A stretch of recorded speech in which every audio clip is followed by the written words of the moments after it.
A beautiful warm night in Jacksonville for a game of first with Sporting JAX and Fort Lauderdale United playing one another for the first time in Gainbridge Super League play. It's the start of a rivalry here in a game presented by Dogtopia, Jacksonville Beach Boulevard. These two clubs will be hooking up today for the first time. Cole Pepper here along with Becky Burley. We've been waiting for this leg of the Florida rivalry to get started, and we finally get one here in a big game between two top four teams. Oh, absolutely. This is going to be a fun game. I mean, a lot of these players probably know each other. The rivalry is beginning. Let's go. This is just the start of things. It's going to be a very busy last month of the season for Sporting JAX. All four games at the end of the year here before the break come against teams from the state of Florida. Let's take a look at our players to watch for this one. And for Jacksonville, who else? Our player to watch, presented by Adidas, is Ashlyn Puerta. 9 goals to lead the Gainbridge Super League and just 18 years old. I mean, we are watching the development of talent right in front of our eyes. She is on the rise and just keeps going. Puerta with 9 goals this year. If she gets another one to get to double figures, it would be something here in just the 11th game for Sporting JAX. And this game might have a little something extra for her. Let's hear more as we check in with Emerson Burris. Cole, you're absolutely right. Ashlyn Puerta is becoming one of the league's true stars, and while every game is important to her, this one means more. It's Military Appreciation Night here at Hodges Stadium, and it hits close to home for the Puerta family. Ashlyn's older brother Ethan is a junior at West Point. She said he's always had a heart for service, but after a summer leadership program, he knew he wanted to give back to the country, and the Academy became that path. The start wasn't easy, only 90 seconds to say goodbye to family, no phone calls home for 6 weeks, but said he adjusted great and now has a great attitude. I spoke to Ash earlier this week at practice, and she got extremely emotional, saying they're both so proud to represent their country, but in their own way. Ethan through West Point, and Ash through her sport, as she's been called up to the youth national team for multiple camps. And I asked her, Ash, is there a message that we can give Ethan through the broadcast tonight? She said, tell him I love him, I'm so proud of him, and can't wait to see him again. And guys, Ashlyn is looking for her 10th goal just this season, and she might have a fun surprise on the sideline to represent her brother if she gets that goal. All right, Emerson, thank you very much. Let's take a look at the player to watch for Fort Lauderdale United. It'll be the player trying to stop Ashlyn Puerta and the rest of Sporting JAX from scoring. The goalkeeper, Bella Hera, and she has been very solid for Fort Lauderdale United this season. Yeah, she's leading the league in 3 or more categories. I mean, she has just been a wall back there. 3 clean sheets so far this season, and that's been big as Fort Lauderdale United has not scored more than a goal in the last 5 matches. Kickoff is next from Hodges Stadium in Jacksonville.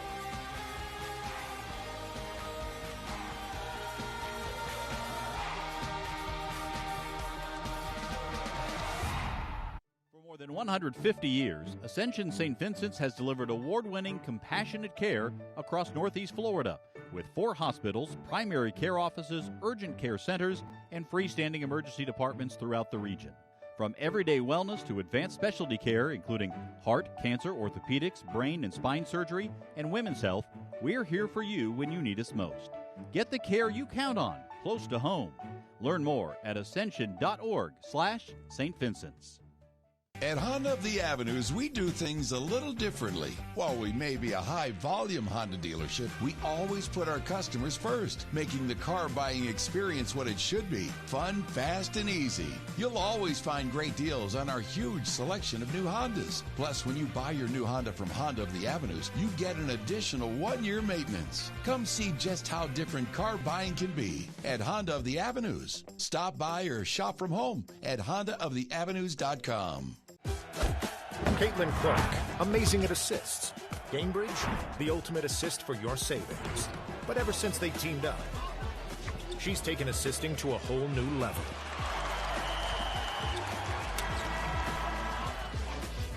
Caitlin Clark, great at assists. Gainbridge, great at assists for your savings.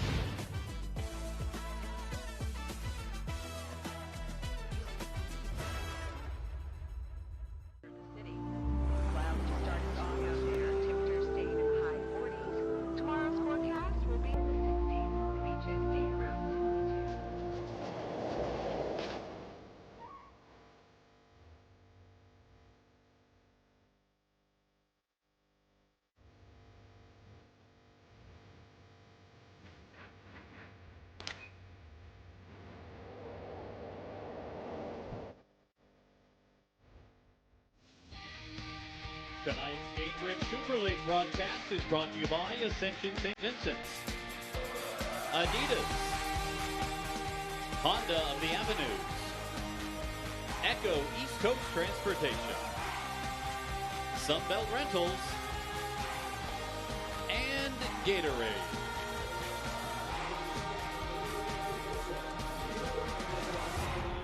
Welcome back to Hodges Stadium as we get ready for kickoff between Sporting JAX and Fort Lauderdale United. First meeting between these two clubs in the Sunshine State. Let's take a look at the lineups. The starting 11 for Sporting JAX first. And Becky Burley, this is the same 11 that Stacey Balaam used in Dallas in a 2-0 victory over Dallas Trinity in the last Sporting JAX game. And includes a couple of players up top who have really been impactful. These two have been impactful. They are the most improved players on the team, according to Stacey, throughout the whole season so far, and they are leading the way. I love this lineup. Paige Kenton and Bailey DeSmit at the forward spots. That is a look at the Sporting JAX starting 11 for Fort Lauderdale United. We'll get to that here in just a moment. The other thing we should mention about Sporting JAX is they've been very consistent for the most part with that lineup. Fort Lauderdale has not only changed personnel, but also formation. They were 4-2-3-1 last time out, a 4-4-2, and at the top it's Kiara Locklear and Jasmine Hamid, who are two very dangerous attacking players. For sure. I mean, this is a lineup that has changed a lot. I think it's affected their cohesion a little bit, but there's certainly no lack of talent. There is Fort Lauderdale United playing in those black kits, and Sporting JAX going with their third kit. First time they've worn the third kit at home in Gamebridge Super League play. They did wear it in a friendly against KC Current 2 earlier this year. There you see it. Usually the blue kit is the home kit. They went with the third here at home. And as Emerson alluded to, it is Military Appreciation Night. And so a very patriotic city, Jacksonville, with a couple of Navy bases, a sub base in the area. And we'll see how that impacts the crowd today here at Hodges Stadium. Sporting JAX comes in fourth in the Gamebridge Super League. They were third until last night when Carolina Ascent got the 1-0 victory at DC United. As you take a look at the Sporting JAX goalkeeper, Caitlin Parks, who, as Sporting JAX is wont to do here this season, just going to kick it deep and start to defend as deep into the opposition's territory as possible. That was a well-placed, that was like a punt down at the 5-yard line. That was a really well-executed kickoff. And you know what, the whole point is, let's set the press and let's win it deep in Fort Lauderdale's territory. We've seen a number of clubs around the world going to that here lately. And the early throw, Jacksonville wanted it called out. It was not. Sophie Jones, the Jacksonville captain, chasing back to it. There's a little bit of a subplot here with a couple of Duke Blue Devils. Sophie Jones on one side and Lily Nabet on the other, who were teammates. This is the first time they have ever played against one another. And they both play in the midfield, so we could see them coming together here throughout the course of the game. Well, clearly, Sporting JAX is going to look to establish possession. That's been their thing. I think Stacey's talked a little bit about having some more sustained possession, so we'll look to see that. One thing Stacey Balaam commented about the Dallas game, that despite the 2-0 victory, they didn't have nearly enough continual passes. She wants to see more chains of 5 or more passes in a given game. This is one of the more possession-oriented clubs in the Gamebridge Super League. Here's Georgia Brown, who will be departing for the Scotland national team after this game. Ahead, Meg Hughes feeding it forward. Haley DeSmit trying to chase onto it. And circling back to it is Shania Gordon, the captain for Fort Lauderdale. Gordon is a very versatile player. You'll see her defend and attack for this United side. I think Gordon has played about every position on the field for this team, and rightfully so. She's a talented player who not only shows it on the field, but also through her leadership. There's Grace Philpotts triangulating. Philpotts on the overlap. Philpotts into the box. Well defended there. Kept in by Meg Hughes for Sporting JAX. Here's Hughes. Swinging it back in. Set away. Jacksonville maintains possession. A long early stretch of possession here for Sporting JAX, but this one goes out. It'll be a throw for Fort Lauderdale. Well, I think they've accomplished their goal so far of starting in Fort Lauderdale's defensive third. Most of the game in the opening couple of minutes played in this half. There's Jones trying to get it to Puerta. Paige Kenton circling back for it. Now Jones again.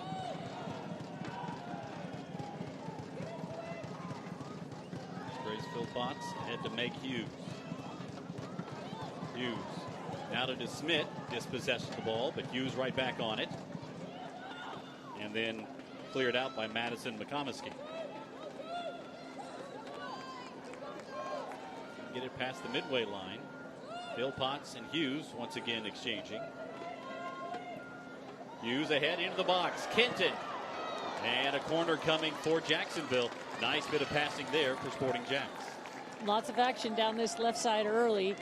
Clearly they're looking to combine and get in, and that was a great opportunity to do that. Let's get our keys to the game here when we have the opportunity. For Jacksonville, it's balancing the attack and the defense. We've seen mostly attack so far. And for Fort Lauderdale, we mentioned they haven't scored more than a goal in their last 5 matches, so they need to find a way to put the ball in the net. Sophia Bowman with a corner. Sent in toward Bailey DeSmit and out. It'll be another corner kick coming for Jacksonville. That was a dangerous service. If that could get across the face of the goal, who knows what happens. Another corner kick presented by Sunbelt Rentals in your corner for all of your equipment rental needs. Here's Bowman. Sending it again toward the 6 and headed just across the mouth of the goal. Dangerous moment there for Fort Lauderdale. And Jacksonville's long string of possession comes to an end. Let's take another look here. Looked like it was Puerta getting ahead to it. DeSmit was in the area as well. Another great service. This one chased down by Sporting JAX and poked ahead. DeSmit making a run. It will be a goal kick for Fort Lauderdale. It has been all Jacksonville in terms of the pressure opportunities here in the opening 5 minutes.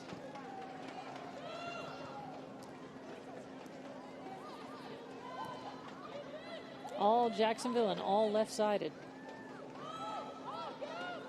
Players on that left side for Sporting JAX have all had very good starts to the season. Grace Philpotts at that left back spot. Stacey Balaam says everybody knows how good she is except for her so far. Just continuing to get the job done. Meg Hughes, who is so dangerous with that speed.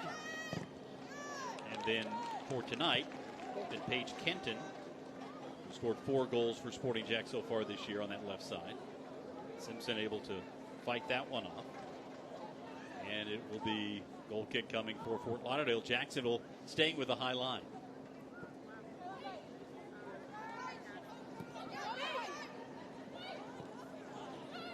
And this pressure is clearly causing Fort Lauderdale some issues that they've really been unable to get out of their half. Caroline Murray with the throw. Into Bailey DeSmit.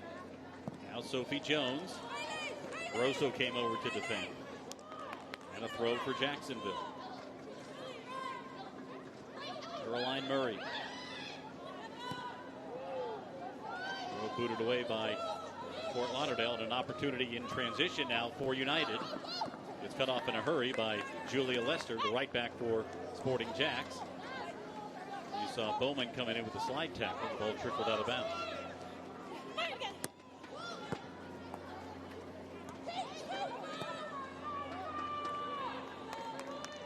Played out wide. Stella Niameche chasing after it. Ghana international. This one trickles into the 6-yard box where Caitlin Parks handles it for Sporting JAX. There are some players on this field who will be representing their countries in international competition after this week. Both sides. It's great to see some of these Super League players getting those opportunities. Murray tackled up the ball. throw. Grosso continues to be very active. Both teams have former Kentucky Wildcats as their left backs. Philpotts for Sporting Jax and Grosso for Fort Lauderdale.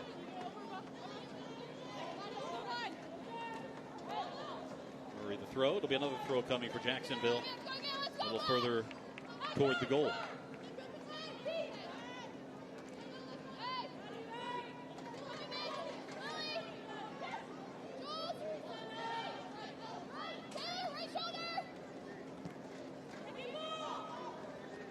Second ball headed by Jones, but taken now by Fort Lauderdale as Hamid comes out of there with it.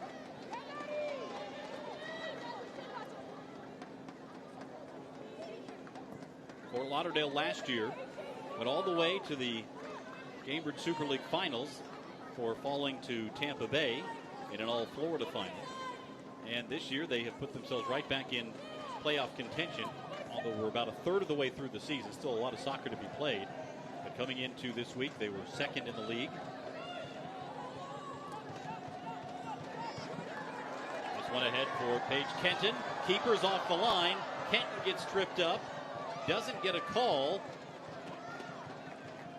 And it will be a goal kick. Kenton wanted the call there, but referee Elton Garcia said nothing untoward.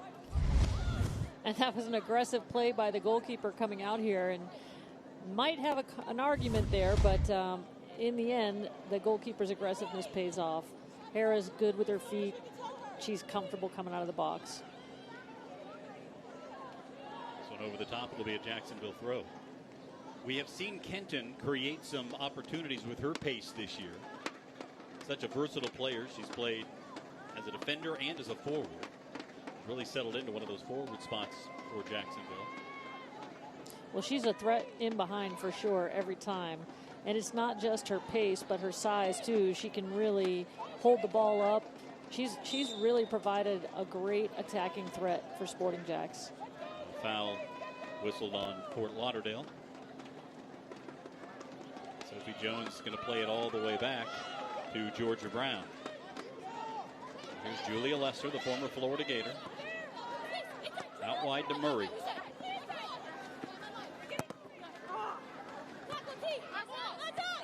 It's out. It'll be a throw for Jacksonville. Oh, beg your pardon. Sophia Bowman grabbed it, but the referee Elton Garcia saying going the other way. These two rosters are the two youngest rosters in the Gamebridge Super League. Part of that with Fort Lauderdale is that they have a number of academy players on the larger roster. 8 of them. None of those 8 academy players traveled. Sporting Jax has a couple of academy players on the roster, but a lot of first-year pros with this Sporting Jax team in the inaugural season for the club. Here's Bowman. Back to Philpotts. Throw coming for Jacksonville. I think one of the challenges of this high line of pressure for Sporting Jax is not to get caught in transition. Hasn't happened yet, but it's definitely something to concern. Hughes ahead to Kenton. And just a goal kick here. Second time Kenton has wanted a call running in behind. Take another look here. I think the offsides flag came up. Oh, you're right. It did at the bottom. Really close, really close. That's a great opportunity and a great ball in. Ella Simpson defending.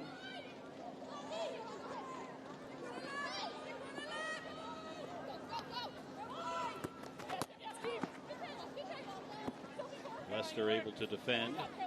Throw for Fort Lauderdale. Grosso to take it.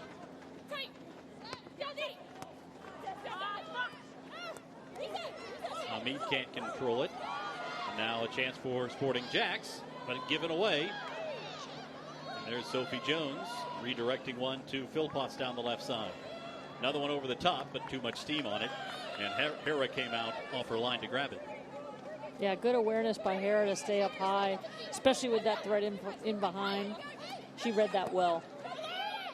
Hera's all the way outside of the 18-yard box right now. Now backpedaling.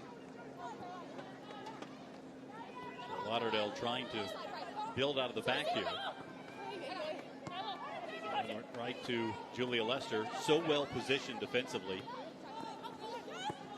Watch Sporting Jacks play this year. That's a phrase you've heard quite a bit. A familiar theme for sure. Here's Kenton again. Throw for Jacksonville coming. Simpson defending once again. There's Stacey Balaam, head coach for Sporting Jacks.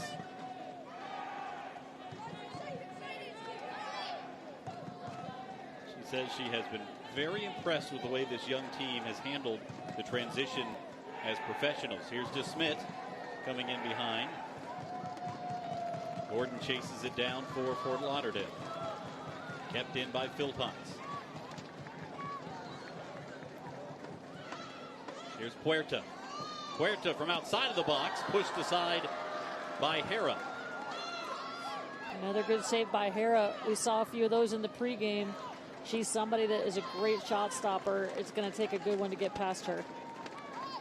Ashlyn Puerta anxious to try to score. We heard from Emerson how important this military appreciation night is for her with her brother at West Point. She's not the only one with a military connection. Rosso and Kenton, a couple of number 27s going at it. Throw for Fort Lauderdale.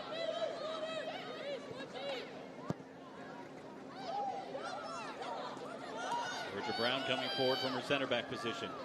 There's Sophie Jones, pushed down by her Duke teammate, Lily Nabet. You said they were going to meet in the midfield, and we just saw that. I'm sure we'll see plenty more of that as the night progresses. Jones called Nabet an absolute dog, says she never gives up, never backs down. Jones able to get it forward now. Hughes sends it back to Julia Lester. Out wide, Caroline Murray can't quite keep it in. Throw coming for Fort Lauderdale. Murray there on the right side, one of two players on the Sporting Jacks roster. We talked about the youth. She's one of only two in her 30s. She and Jade Pennick, the only 30-somethings on the roster. Gotta love a little veteran leadership from those two especially. Jones able to keep it in. Grosso possessing it for Fort Lauderdale. Back to Simpson. Now McComiskey, one of the center backs. She scored a goal against Tampa Bay. Salvaged the draw last time out. Been a busy stretch of games for Fort Lauderdale. Their fourth match in 14 days. Well, and defender scoring is nothing new to Fort Lauderdale. Simpson also has scored some goals, 3 I believe, which leads the league in defenders as far as scoring. They have had a lot of players who can take over a moment. Here is Kenton trying to feed it in for Puerta. And again, Bella Hera coming off her line. Puerta slowing up just before that. Take another look. Yeah, it's a good look. It's a great ball in by Caroline Murray. Kenton's on it. Thought about maybe chipping the keeper early, but looks to play it across just a little bit offline.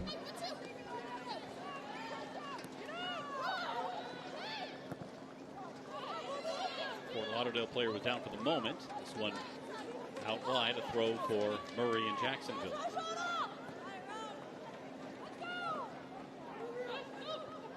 Sophie Jones again. Always seems to make the pass just as she wants. She leads this team in pass completion percentage, over 88%.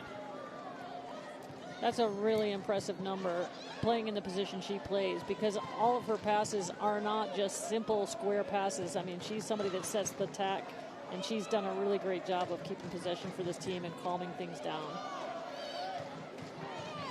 Fort Lauderdale trying to build something. They haven't had many opportunities, and there's a little shove. Back from Jones to Nabet. I don't know if we'll be talking about the next Duke NCAA tournament game. Play next up against Kansas. Now Nabet's wondering, why you got to do that to me, old teammate? Again, I think we're going to see a lot of that all evening. Sporting JAX kicks off in the USL Championship in March, and now's the time to place your $25 deposit to save your spot for season tickets. Call 904-863-KICK, go to sportingjax.com, or use the QR code on your screen to save your spot for men's pro soccer returning to Jacksonville. There's a long ball in, headed back across. Yvette chasing it down in the corner. She and Philpotts mixing it up. Now Puerta coming back to defend.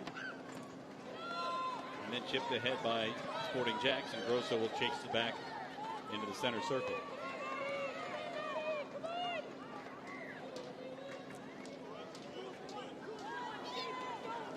Here is Stella Nyamiche. And a throw coming, rather a corner kick coming. And Nyamiche will give way. Nyamiche's gotten some caps with Ghana on the senior team and also was the U20 captain. Coming in, headed, and just wide. Parks dove to the post, and it was just a little outside. She got a hand on it. That's a good cover by Parks because that one was looking like it was headed in. The corner here for Fort Lauderdale.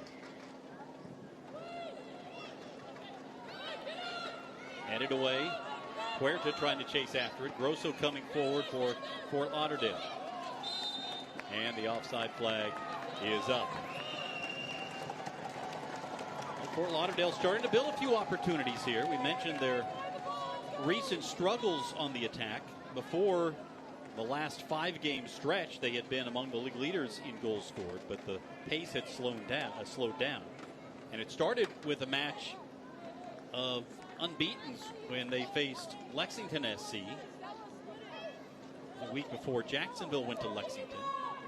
And Lexington has remained unbeaten while everybody else in the league has lost at least one. Pretty impressive start to the season by Lexington. I'm not sure a lot of people saw that coming, but they certainly have sustained thus far. Made some big moves in the offseason, and it seems to have really gelled quickly for Lexington SC.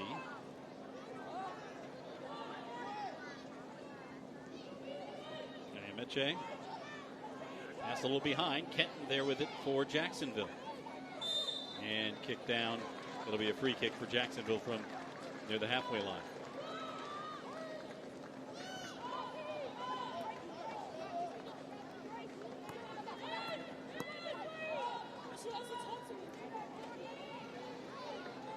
Georgia Brown tracking it down.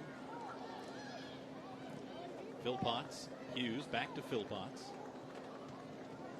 With a soft touch there, it'll be a throw for Fort Lauderdale. One of the remarkable stories about Fort Lauderdale, get into it here in just a second, as Kenton's running onto it. And it'll be a corner coming for Jacksonville. Tyrone Mears was the coach last year. Started the year as the head coach, and then he moved up to the president of soccer role, and Allie Rogers stepped in. As you see another look at Kenton battling for it along with Ella Simpson. Those two have certainly had some spirited battles here in the opening 22 minutes. Bowman on the corner.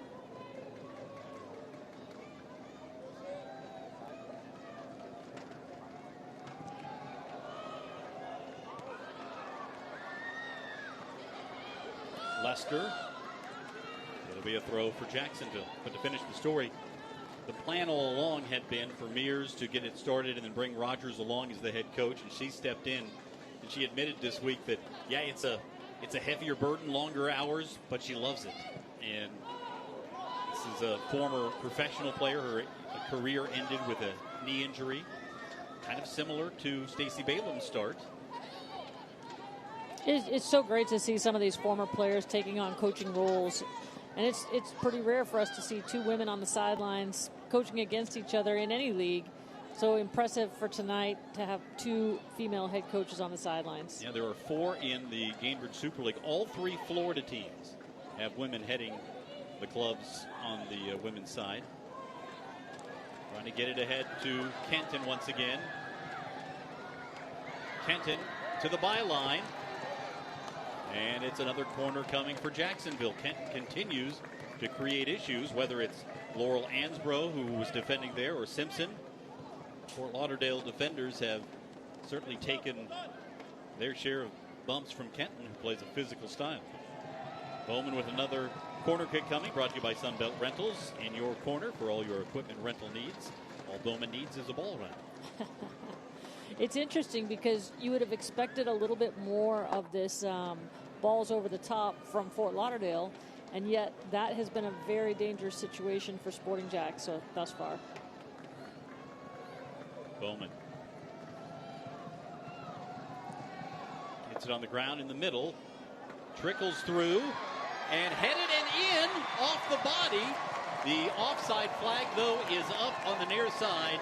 No goal.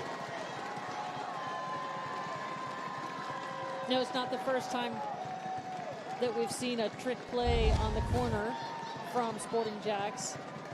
Love the leave by Sophie Jones and just a tad offside. Bailey DeSmit needed in, but she was offside.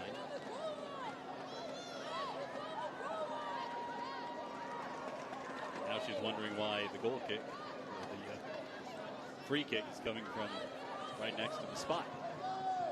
I think she has a valid question. I think so too. But nonetheless, second ball won by Sophie Jones for Sporting JAX. Jones will send it back to Phil Potts. Little one touch from Bowman. Smith was chasing after it. Now here's Caroline Murray heading it forward.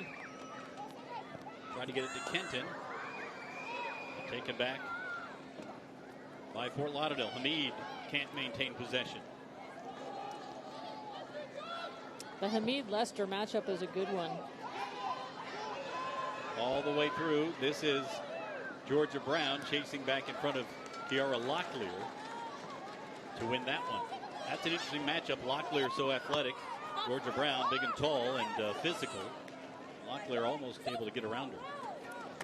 Georgia Brown used her body well in that situation because the pace matchup might not have been equal, but she certainly made it difficult for her to get around. Let's head down to the sidelines and check in once again with Emerson Burris. Em? Thanks, Cole. We spoke earlier this week with head coach for Fort Lauderdale, Allie Rogers, and we asked about her starting keeper, Bella Hara, and how she's excelled this season. She said, well, guys, she doesn't know how good she is. She's so humble, and she had that can't believe I'm here mentality for the first part of the season. But as she's continued to grow, get more reps, she's really excelled and now has that chest high mentality and knows she can compete and excel between the posts for that Fort Lauderdale team. And she's really experiencing that tonight as Sporting JAX looks for their first win here at home. Emerson, thank you. Yeah, there was a point, according to Allie Rogers, that Bella Hara was like, maybe I can be a 3. Well, as it turns out, you're a 1, and has been doing a good job for Fort Lauderdale here. And not only for Fort Lauderdale, but leading the league in several categories. She has really stepped up. Here is Jasmine Hamid facing up against Julia Lester, and Lester coaxes it out of bounds. It will be a goal kick coming for Sporting JAX. There is Hamid, the player that Allie Rogers says is playing her best soccer right now, coming off a Gainbridge Super League Team of the Month nod in the month of October. Back to Kate Parks.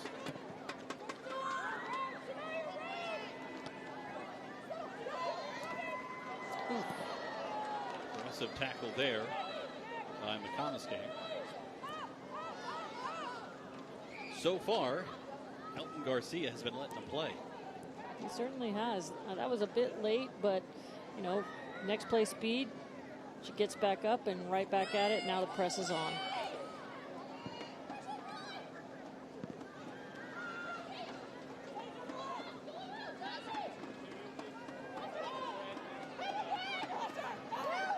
Lester battling for it.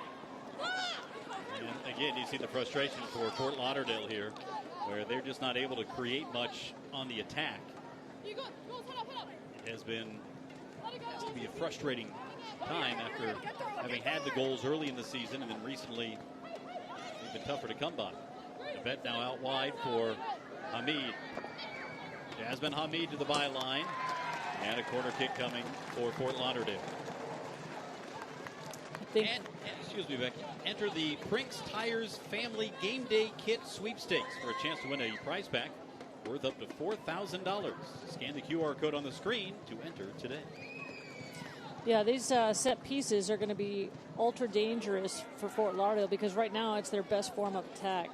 I think this is a spot where Sporting JAX really has to be on their toes. Ayameche lining up the corner.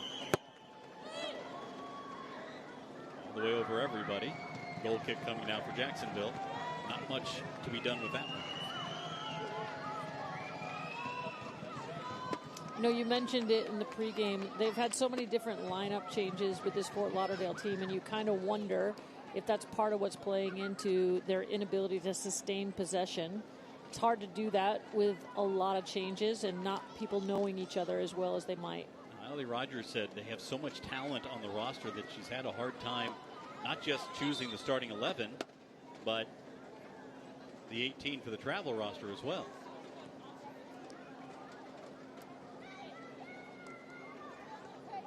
Good problem to have, but nonetheless one to be solved. Absolutely.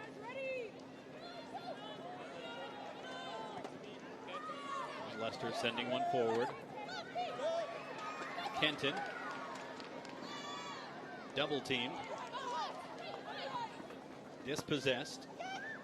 Now Hamid being chased by Jones, and a late whistle after Hamid went down. Was a little contact. We've seen more not called tonight. That's the response from the Jacksonville faithful. I think Sophie Jones has had more fouls called against her tonight than all season. She got fired up to play against her former teammate. Exactly. Comiskane. And out on the far side off the foot of Hamid.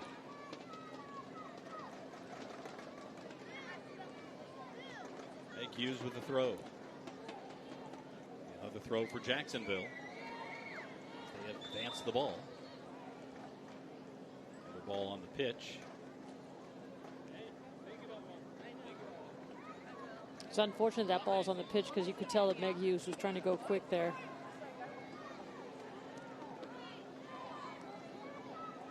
Bowman back to Hughes. There's another phrase you'll hear a lot. Meg Hughes trying to go quickly with all that speed. A throw coming for Jacksonville in the attacking third.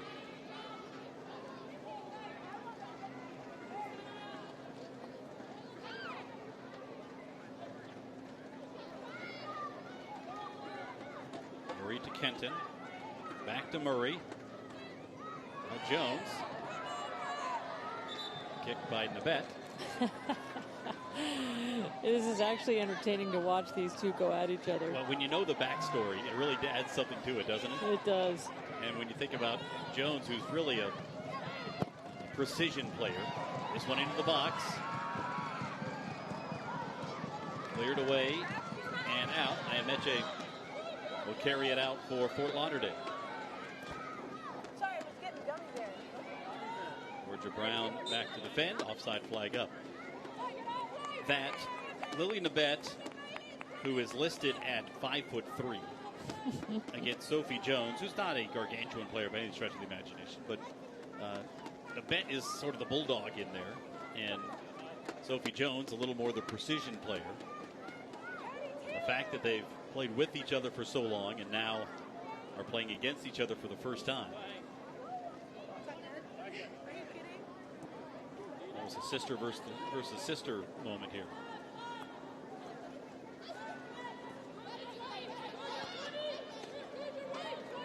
The two Duke Blue Devils coming together again. Jones chasing after Nabet.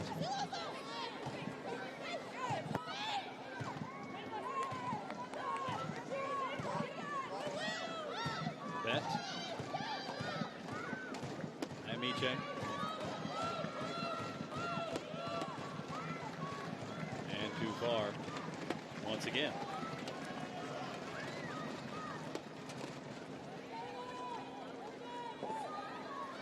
You can save on tickets to future Sporting Jax games when you bundle the pre-Black Friday deal. Save up to $80 when you bundle with one of 3 offers. Go to sportingjax.com for your pre-Black Friday bundle today. And here's a bundle and a goal for Sporting Jax. Paige Kenton with her 5th, and Jacksonville has taken a 1-0 lead. I think we've seen that coming all night long, those balls over the top, and that looked like a hopeful one until Paige Kenton put on the Jets, got in behind, and beat Hera. Take another look here on a long ball over the top. Becky, you picked it out. We've seen Sporting Jax play more of these kind of balls today, and especially with Kenton and DeSmit, kind of makes sense to fast, athletic players. And Kenton, who forced the first goal in Dallas 2 weeks ago in the last Sporting Jax game by pressing the keeper, gets one here the old-fashioned way. 5 goals for Paige Kenton. That wasn't an easy finish either. She did a really nice job of putting it right by the foot of Hera. That's one of the toughest saves for a goalkeeper to make. It was a quality finish with a quality ball in. When we asked Stacey Balaam who the most improved players have been, she says for sure one of those has been Paige Kenton. She just keeps getting better and better.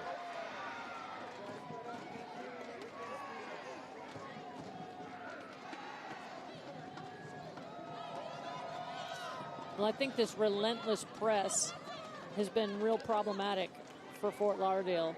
I mean, if you're a defender for Fort Lauderdale, not only do you have to face Kenton and DeSmit coming at you, but then you have to face them in the counter press as soon as they lose it. There's Nabet again, forcing an early action from Sophie Jones. Not a surprise that Sophie Jones would have an accurate scouting report on Lily Nabet. She called her an absolute dog. That was a huge compliment. And both of them have such quality on the ball. You can see that a lot of the play starts from both of them. Great soccer IQs with both of those midfielders. Here's Bowman coming forward. Sophia Bowman. And to slide one through. Got held up. Grosso coming back to it. Now McComiskey. A 1-0 Sporting Jax lead with Paige Kenton scoring in the 33rd minute. Her 5th goal of the season. That's second most on this Sporting Jax side, behind the 9 of Ashlyn Puerta. Been a little bit of a quiet half for Puerta so far, but I'm not sure that will last for 90 minutes. Lester chasing back to it with Locklear hot in pursuit. Sophie Jones now to Caroline Murray. Pass goes astray.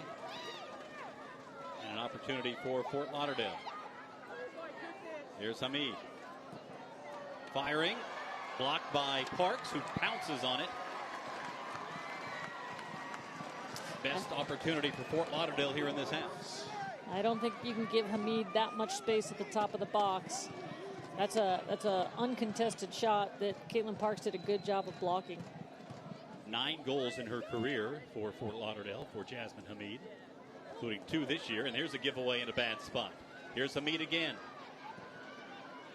Across the goal mouth and out. Fort Lauderdale, after the goal, suddenly finding themselves in better positions against this Sporting Jax defense. Hamid might only have a couple of goals this season, but she's a proven scorer in this league, and she's somebody that we have to be aware of all the time if you're a defender for Sporting Jax.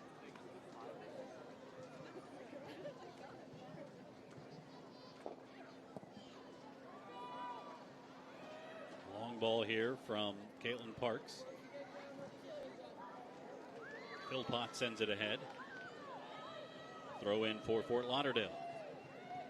Sporting Jax would love to add another, but even bigger, they'd love to keep the clean sheet here before halftime. Yeah, it can be easy to lose your focus after you score. This is an important stretch of the game right here. Hughes defending. Another throw for Fort Lauderdale. Now, a foul called. And goes back to the home side. There's Puerta coming back deep for it.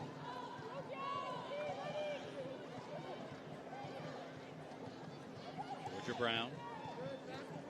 Now Puerta coming forward. A lot of green space in front of her. She has Murray coming in support to the right. Out wide for Caroline Murray.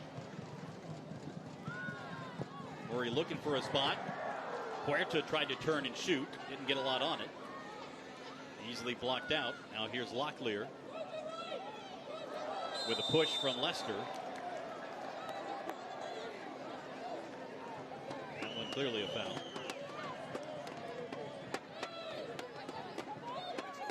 Just when we said Puerta was quiet, she starts running at the back line with a lot of options. It was a great entry ball by Murray. Unfortunately, Puerta couldn't get enough on it. Puerta will be going off to camp with the USU 20 national team after this one. Header by Georgia Brown. And again. And she and Hamid collided.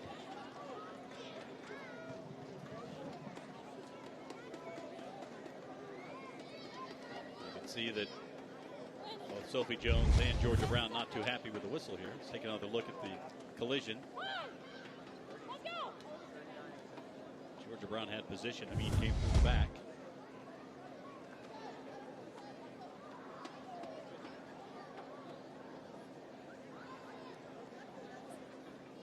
The three Jacksonville players will be heading for international competition. Puerta, Georgia Brown going to Scotland for her second call. And then Daviana Vaca, who's on the bench right now, will be heading to represent Tonga.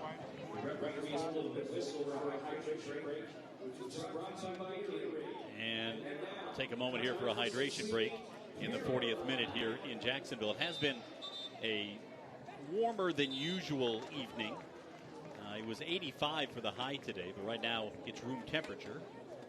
Maybe this, as much of anything, letting the players cool down emotionally, as it's getting a little chippy here in the last couple of minutes. Well, 85 in November, a little bit unusual, and still unusual to have a hydration break 40 minutes into the game, but I think you're right. It's probably not a bad idea by this official to allow for this break at this point. Next time Sporting Jax plays at home, it's against this same Fort Lauderdale United side when the teams return to Hodges Stadium on December 13th. For tickets, go to sportingjax.com. Call 904-863-KICK or use the QR code on the screen. It's Youth Sports Night in Jacksonville on December the 13th for Sporting Jax and Fort Lauderdale United. And we're going to see both Georgia Brown and Jasmine Hamid start on the side after the head-to-head coming together. So it's 10v10 right now. And now it's 11v11 as both players are released back onto the pitch. Throw coming for Jacksonville.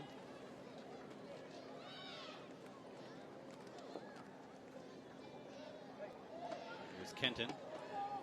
Now to Puerta. Through ball for Bailey DeSmit. Can she get there in time? She does. Keeps it in. DeSmit saved by Hera. What a great cutback by DeSmit and a point-blank shot. Again, Hera showing off her shot-stopping skills. Another corner coming to take another look. And DeSmit grew up with 4 brothers and a dad for a coach, so she played just about every sport imaginable. Still loves to golf. And she just keeps getting better and better as the season goes on in her first professional campaign. Here's the corner from Bowman. Headed down. Murray got it. Then Hamid. Then Murray again. Locklear tries to run out. one appeared to go out, but the flag did not come up. It'll be a throw for Jacksonville 30 yards further back. Philpotts. Back to Kate Parks.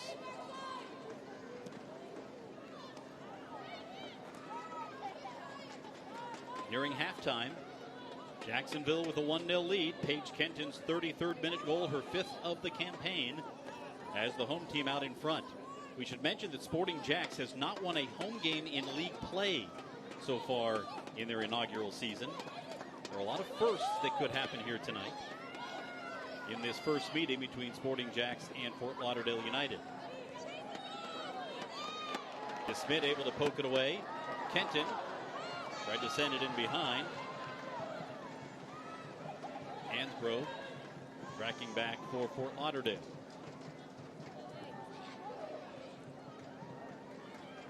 I think DeSmit has really created a little bit of a challenge for Fort Lauderdale with two very explosive and strong players up top. She has created opportunities tonight for sure. Here's Hamid, bodied by Lester, and the foul call. We've mentioned it, Julia Lester is not afraid of contact.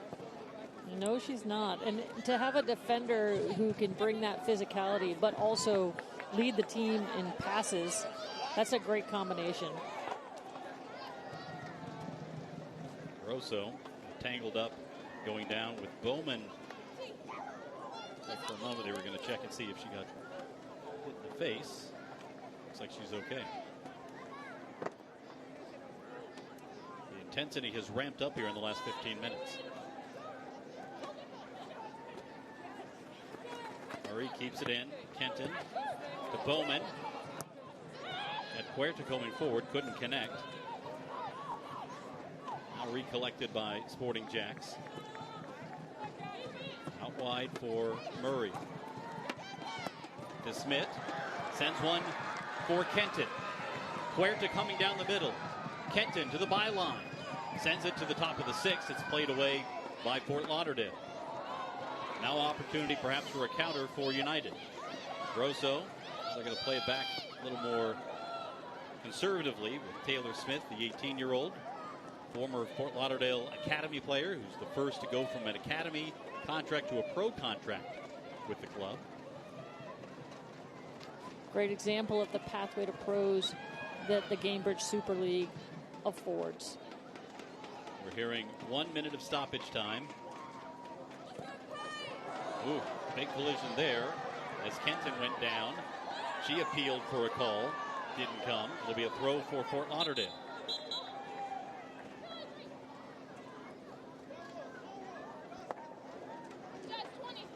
When we asked Allie Rogers, the Fort Lauderdale head coach, what she thought about the start of the Florida rivalry here between Fort Lauderdale and Jacksonville, she said, "I'll tell you after the game." Great answer. And I think we're starting to see some of those early buds of rivalry with some of the intensity we've seen here in the second part of the first half. Rowe coming for Jacksonville, but will we get it? Maybe one more action here before. Nope, we won't get it. That's it. At halftime, Sporting JAX, a 1-0 lead behind the goal from Paige Kenton. Becky, we saw a lot of possession for Jacksonville in the attacking end. Very much the home team's first half. Yeah, definitely. I think Jacksonville was on the front foot right from the start. That kickoff pinned in Fort Lauderdale, and they sort of stayed there for some time.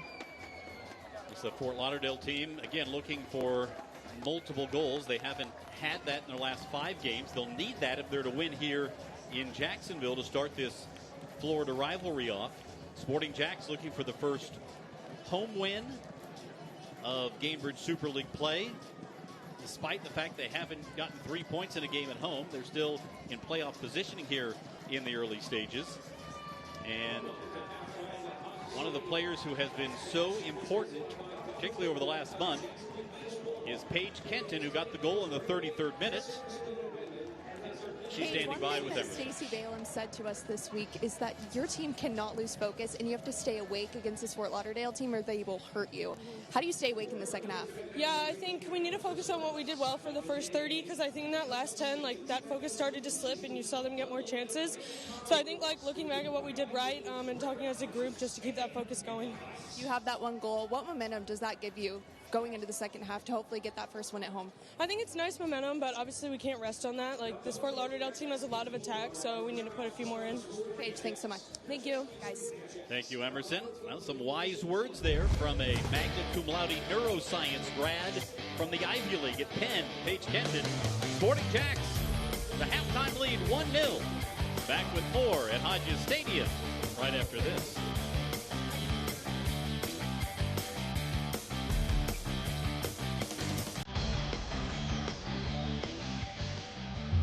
This year, the talent is even stronger than last year. Gianna Gorley has scored again.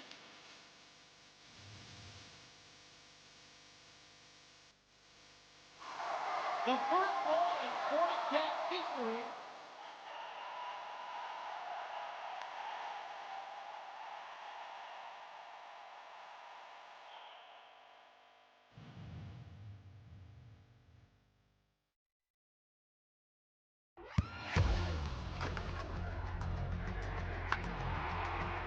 We all have goals. But let's be honest. Most of us aren't going to be professional athletes. But if your goal is to finish your degree, we can help. Come to a university that puts your goals first. Bellevue University, your partner in finishing goals.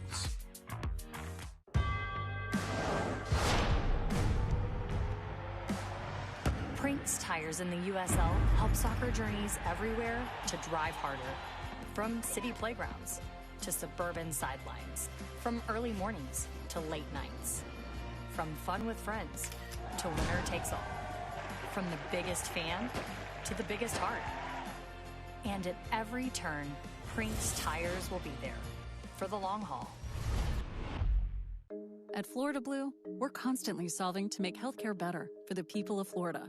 And we want you to know how we're solving with health solutions that make healthcare more affordable and easier to access. Offering plans that fit your needs and budget, making mental health appointments more available, personalizing care to manage chronic conditions, and working with hospitals and doctors to lower costs on your behalf. See health solutions that are making healthcare more affordable. Florida Blue, your health solutions partner. For more than 150 years, Ascension St. Vincent's has delivered award-winning compassionate care across Northeast Florida, with 4 hospitals, primary care offices, urgent care centers, and freestanding emergency departments throughout the region. From everyday wellness to advanced specialty care, including heart, cancer, orthopedics, brain and spine surgery, and women's health, we're here for you when you need us most. Get the care you count on, close to home.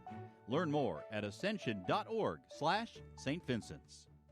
At Honda of the Avenues, we do things a little differently. While we may be a high-volume Honda dealership, we always put our customers first, making the car buying experience what it should be: fun, fast, and easy. You'll always find great deals on our huge selection of new Hondas. Plus, when you buy your new Honda from Honda of the Avenues, you get an additional 1-year maintenance. Come see just how different car buying can be at Honda of the Avenues. Stop by or shop from home at HondaoftheAvenues.com.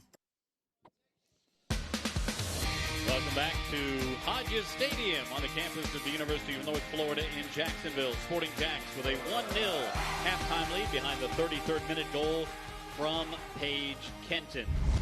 Let's take a look at some news and notes from around the Gamebridge Super League. Former Fort Lauderdale United star Addie McCain scored her 16th career goal last weekend, becoming the league's all-time leading scorer. And the young players getting it done for Dallas, Sealy Straw and Rhea Moore, the first teenage duo to score in the same game in a 2-0 victory. On Friday night, Carolina Ascent remained undefeated all time against DC Power. A 1-0 win yesterday behind the 57th minute goal from Riley Baisden. Let's take a look at the upcoming schedule for Sporting JAX. This is a stretch here at the end of the season before the mid-season break. It's all Florida matchups, Becky Burley. At Tampa in a couple of weeks, then back home against Fort Lauderdale before finishing with Tampa Bay on December the 20th. This is just going to add so much spice to this Florida rivalry. Absolutely. When you start playing teams in this short of a proximity in between games, you know there's going to be some spice.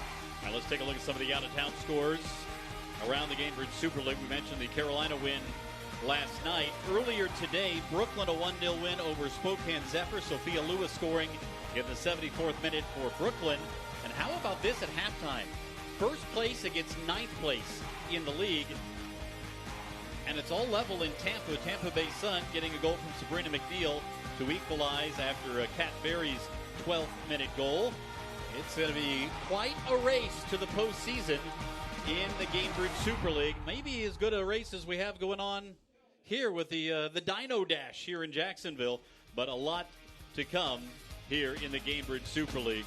The playoffs won't come up until late May. More to come at halftime in Jacksonville after this.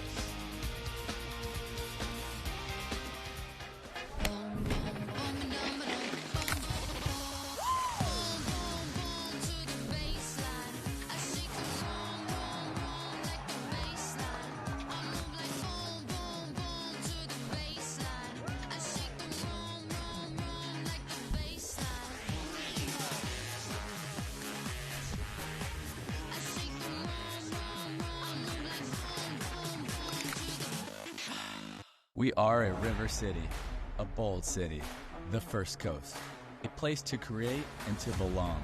Here the sun shines a little brighter, and so do the people. We share a love for our region, a pride for JAX, and a passion for the beautiful game, dedicated to giving everyone a sporting chance. Together, we will elevate soccer and sport in our community by lifting every voice. We are Sporting Club Jacksonville.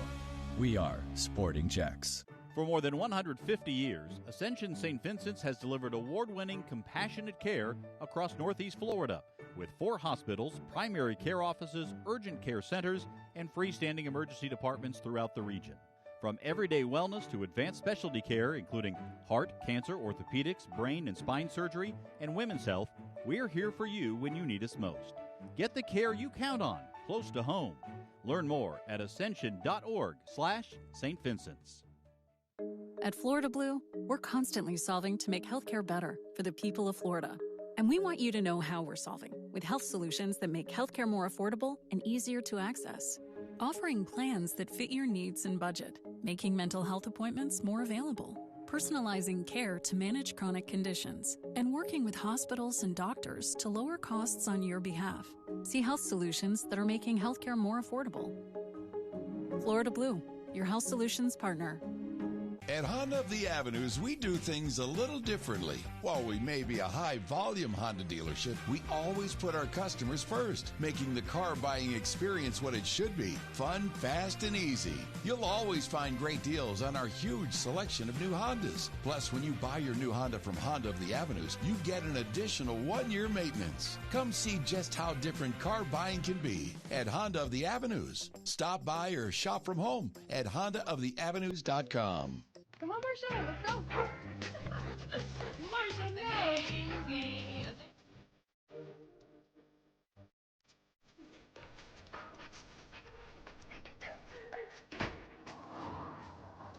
Marsha's here for daycare. You obsess over him, and so do we. With daycare, overnight, and spa services, from the most trusted name in the game, Dogtopia. Better lives together.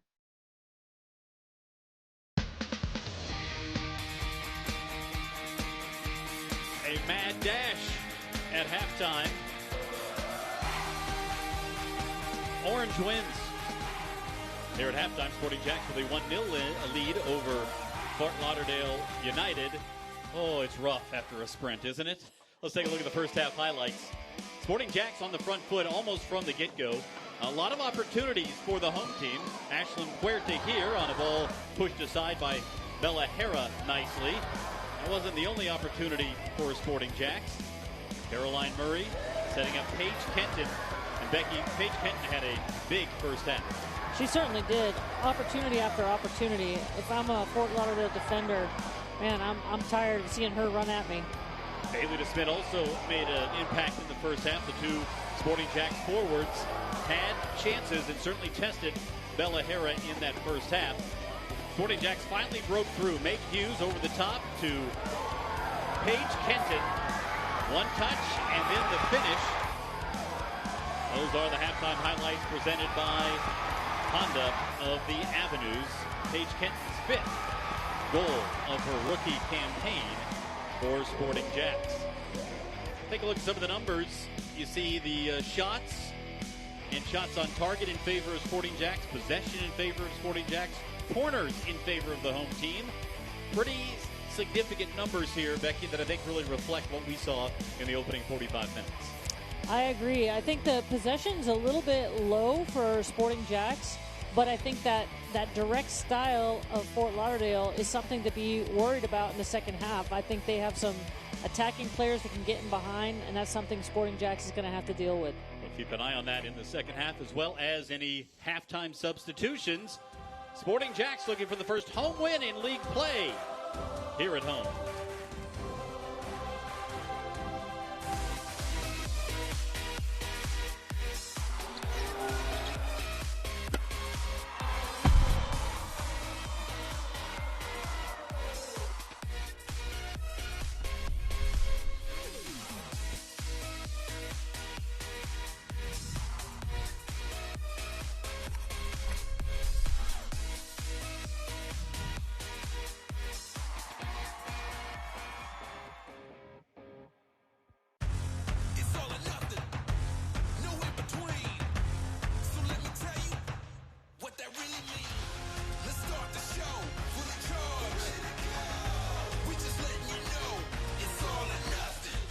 We are back with a new season. Join us for a full half hour of scores, highlights, and features on Varsity for Football. Fridays at 10:30. Presented by the accident attorneys at Farah and Farah. Caitlin Clark, amazing at assists. Gamebridge, the ultimate assist for your savings. But ever since they teamed up, she's taken assisting to a whole new level.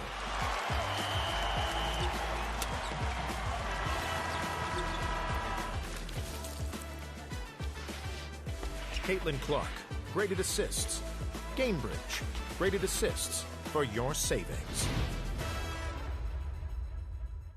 At Florida Blue, we're constantly solving to make healthcare better for the people of Florida. And we want you to know how we're solving with health solutions that make healthcare more affordable and easier to access. Offering plans that fit your needs and budget, making mental health appointments more available, personalizing care to manage chronic conditions, and working with hospitals and doctors to lower costs on your behalf. See health solutions that are making healthcare more affordable. Florida Blue, your health solutions partner. For more than 150 years, Ascension St. Vincent's has delivered award-winning compassionate care across Northeast Florida, with 4 hospitals, primary care offices, urgent care centers, and freestanding emergency departments throughout the region. From everyday wellness to advanced specialty care, including heart, cancer, orthopedics, brain and spine surgery, and women's health, we're here for you when you need us most. Get the care you count on, close to home. Learn more at ascension.org/St. Vincent's. At Honda of the Avenues, we do things a little differently. While we may be a high-volume Honda dealership, we always put our customers first, making the car buying experience what it should be: fun, fast, and easy. You'll always find great deals on our huge selection of new Hondas. Plus, when you buy your new Honda from Honda of the Avenues, you get an additional 1-year maintenance. Come see just how different car buying can be at Honda of the Avenues. Stop by or shop from home at HondaoftheAvenues.com. Tonight's game in the Gamebridge Super League is brought to you by Dogtopia, Gamebridge, the University of North Florida, Pepsi, Visit Jacksonville, SeatGeek, and Delta Hotels Marriott. Second half ready to get underway here in Jacksonville. No changes for either side from the first half lineups. wouldn't have expected much of a change from Sporting JAX with the way they played in the first half, but I thought maybe for Fort Lauderdale, but instead, Allie Rogers sticking with the same 11 to start here in half number 2. Here is Smith. Out wide now for Shania Gordon. Where's the captain's armband for Fort Lauderdale? Back to Bella Hera. Becky, you mentioned that Fort Lauderdale, with their talented attacking players, you might see more direct over-the-top play. That's really been one of the things we've seen more from Sporting JAX in that first half. Well, and effectively so. I think that Fort Lauderdale has not dealt well with the ball over the top, and I think both DeSmit and all the forwards, even Puerta running through from the midfield, have been a problem for them. Mead coming back and dispossessing Sophie Jones. Bet will turn and send it back. But we've mentioned how goals change games. The next one would certainly make it an impact. If it's Fort Lauderdale, suddenly it's game on. If it's Jacksonville, 2-0, one of the most dangerous scores you can have. But Jacksonville will feel awful good about it, considering the struggles that Fort Lauderdale's had to find the net of late. Yeah, I think that's a really great point, because with Fort Lauderdale's inability to score multiple goals in a game, if Sporting JAX can get a second, that's going to really boost their chances of winning this game. Emeche. Bodied up by Meg Hughes, now to Hamid. Tried to slide it through. Georgia Brown was there and covered by Caitlin Parks, well defended by Jacksonville in transition. Sporting JAX did a great job of getting really narrow and not allowing any balls through them. Puerta. But you can feel a little bit of difference in the press here with Fort Lauderdale coming out a bit more aggressively. And we saw the aggression, and I think Paige Kenton alluded to it in the halftime interview. For the last 15 minutes or so, it looked like a different Fort Lauderdale side, and they've come out here with a little extra steam. Yeah, I actually couldn't agree more with Paige Kenton's comments at halftime. The focus is going to really have to be high for Sporting JAX.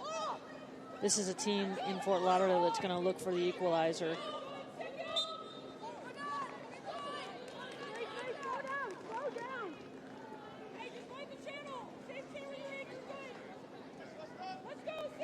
Can even hear a little bit of the comments on the field. Slow down, slow down. Just about to say. There's Puerta. A little bit of a tough touch there.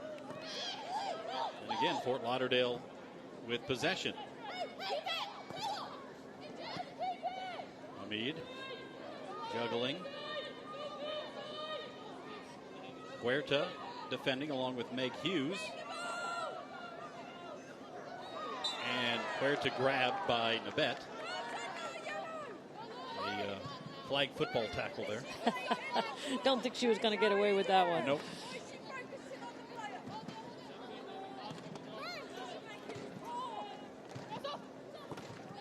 Sophie Jones ahead to Bailey DeSmit. Now Georgia Brown comes forward just in time to clear it out on a ball that didn't have quite as much pace.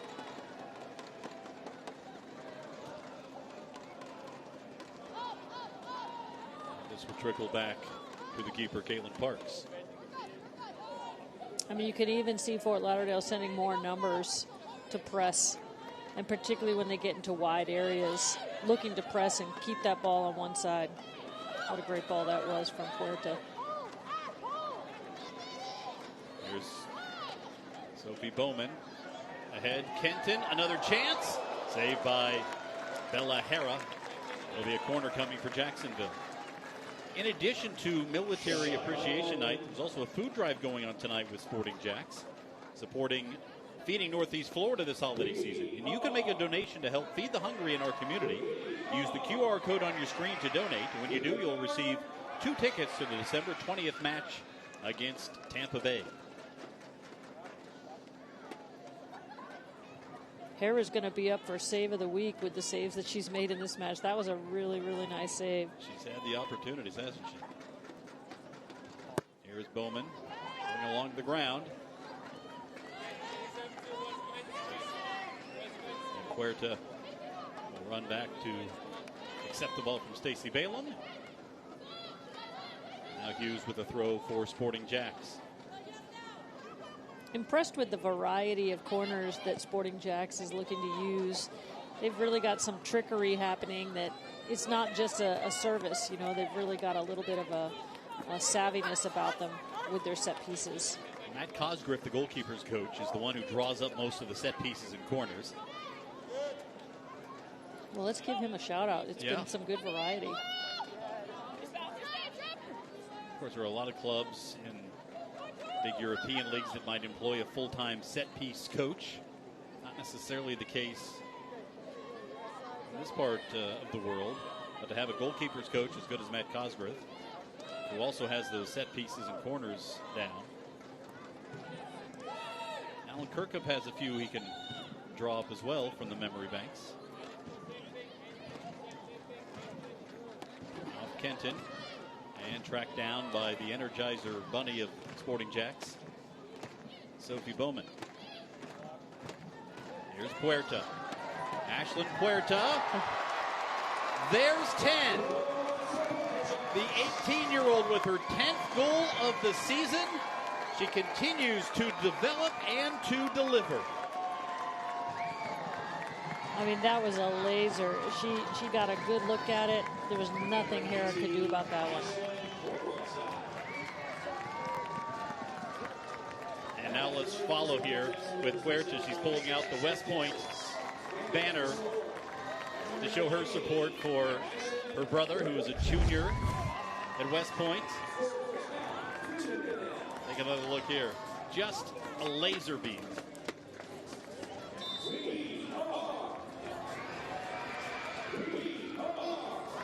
You know, Puerta's talked about working on creating her own shot. I think we saw that right there. Now, I asked her this week about what she wanted to improve on. And she said she really wanted to be better about creating and taking on players. She did just that. Well, check that one off the list. What's next? 2-0 Sporting JAX. Here is Hamid. Trying to pull one back for Fort Lauderdale United. The step over. Saved by Parks and then booted away.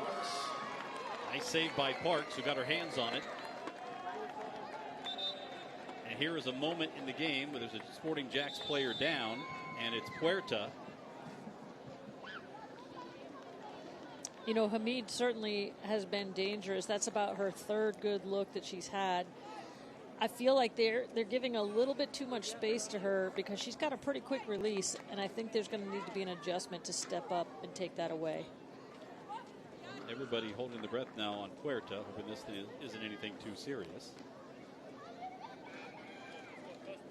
Seemed to happen away from the ball. Yep.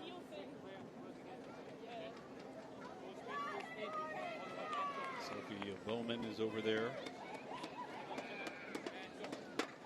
Sometimes as a coach, those are the ones you worry about the most. Tabitha Santiago there to help her up. See Helena Arrington, Andrea Fernandez, and others over there loosening up just in case.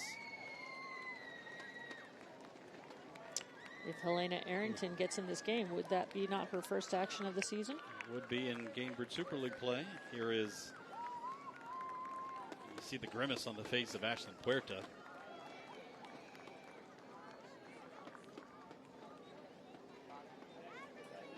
It's trite to say that she's such an impactful player when she's leading the league in goals scored, but it's more than just that. Now here's Bailey DeSmit with a chance at a run out. Ahead to Paige Kenton, who was just a stride offside. You know, DeSmit and Kenton have some good chemistry together. They definitely look for one another, and you can see how they're working in tandem.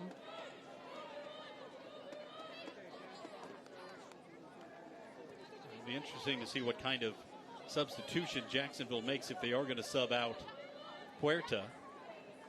There are a trio of subs waiting for Fort Lauderdale at the next opportunity. I think Fort Lauderdale's substitutions are not a surprise. and what I would guess is to look a little bit more attacking minded and maybe even look to be a little bit more direct than they have been so far. Hamid tried to slide it through, but Meg Hughes was there for Jacksonville. Now Kenton pinwheeling. Sophie Jones the same. Fort Lauderdale really trying to press here. The press is on for sure, and I can't see that going away. There's a hard foul on Kenton. Taylor Smith came in with some verve.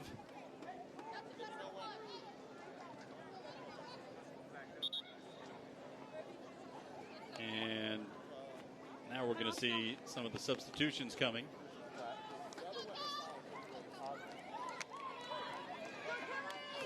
Smith will come off, and Daria Rajai will come on.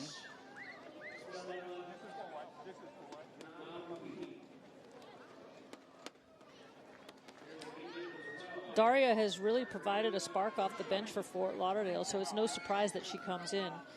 The UCF product, Gainesville native, not too far away, looks to impact this game. And we also see Princess Ademaluyi coming in.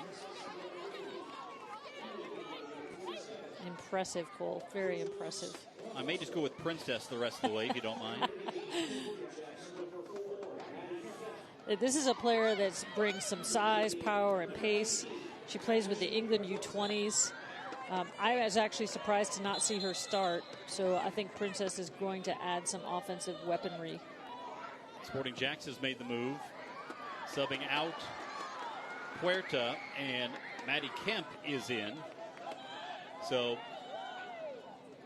another attack-minded player, Kemp, right there. Scored a goal earlier this season in her rookie campaign. This one over the top for Hamid. Lester facing up on her. This one booted wide. Again, she gets the shot off, and not a great opportunity that time. I just feel like they're playing with fire a little bit, allowing her the space that she's been given.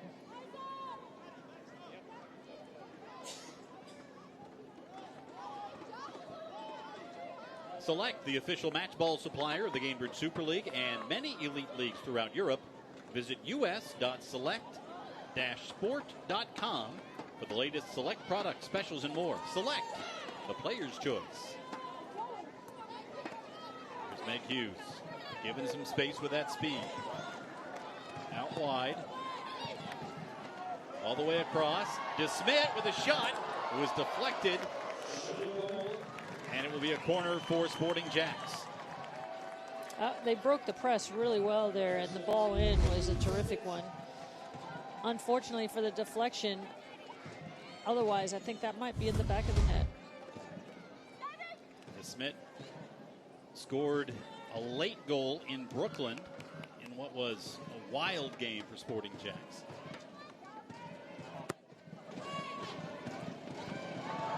Backheel, then headed over the top onto the roof by Sophie Jones. Another dangerous corner opportunity for Sporting JAX.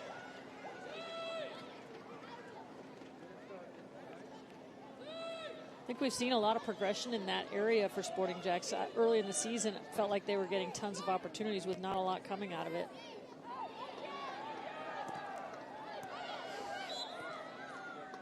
Foul in the center circle.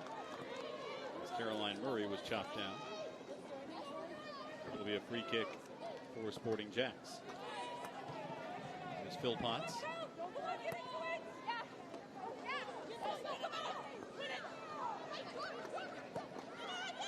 Smith was pulled down.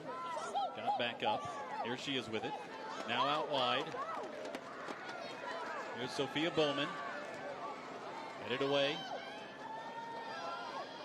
Caroline Murray coming to track it down. Princess got there first.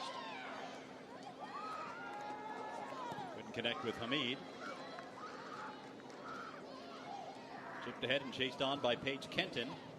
Kenton bodying up. It'll be a throw for Fort Lauderdale.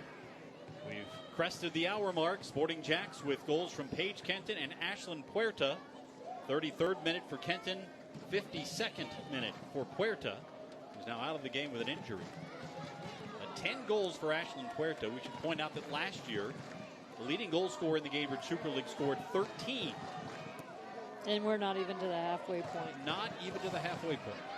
This is a real budding star, not only in this league, but in the U.S. soccer system. Unfortunately, we won't see her anymore tonight.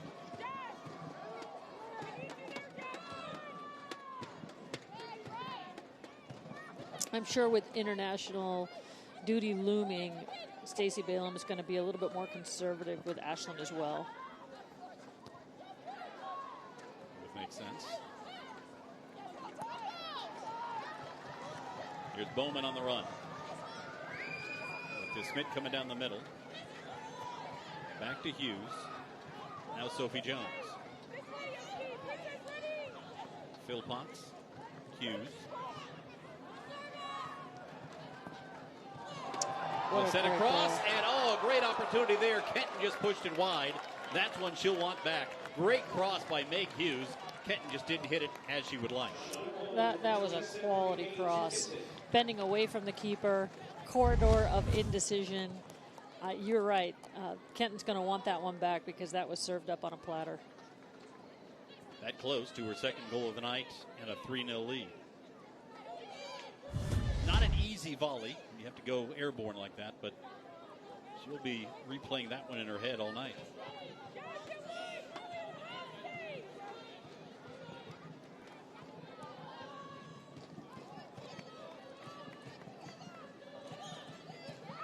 Been few and far between on the opportunities for Fort Lauderdale. Simpson sending it forward now for Hamid. She has been the player to create the most for United. To the byline, couldn't keep it in. Goal kick coming for Jacksonville. One thing to pay attention to here, though, is Fort Lauderdale's got 3 in the back, and they're sending one of those 3 forward. So there's an opportunity for transition for Sporting JAX, but it's also putting a lot of pressure on Sporting JAX when those players, you're starting to get numbers forward on one side.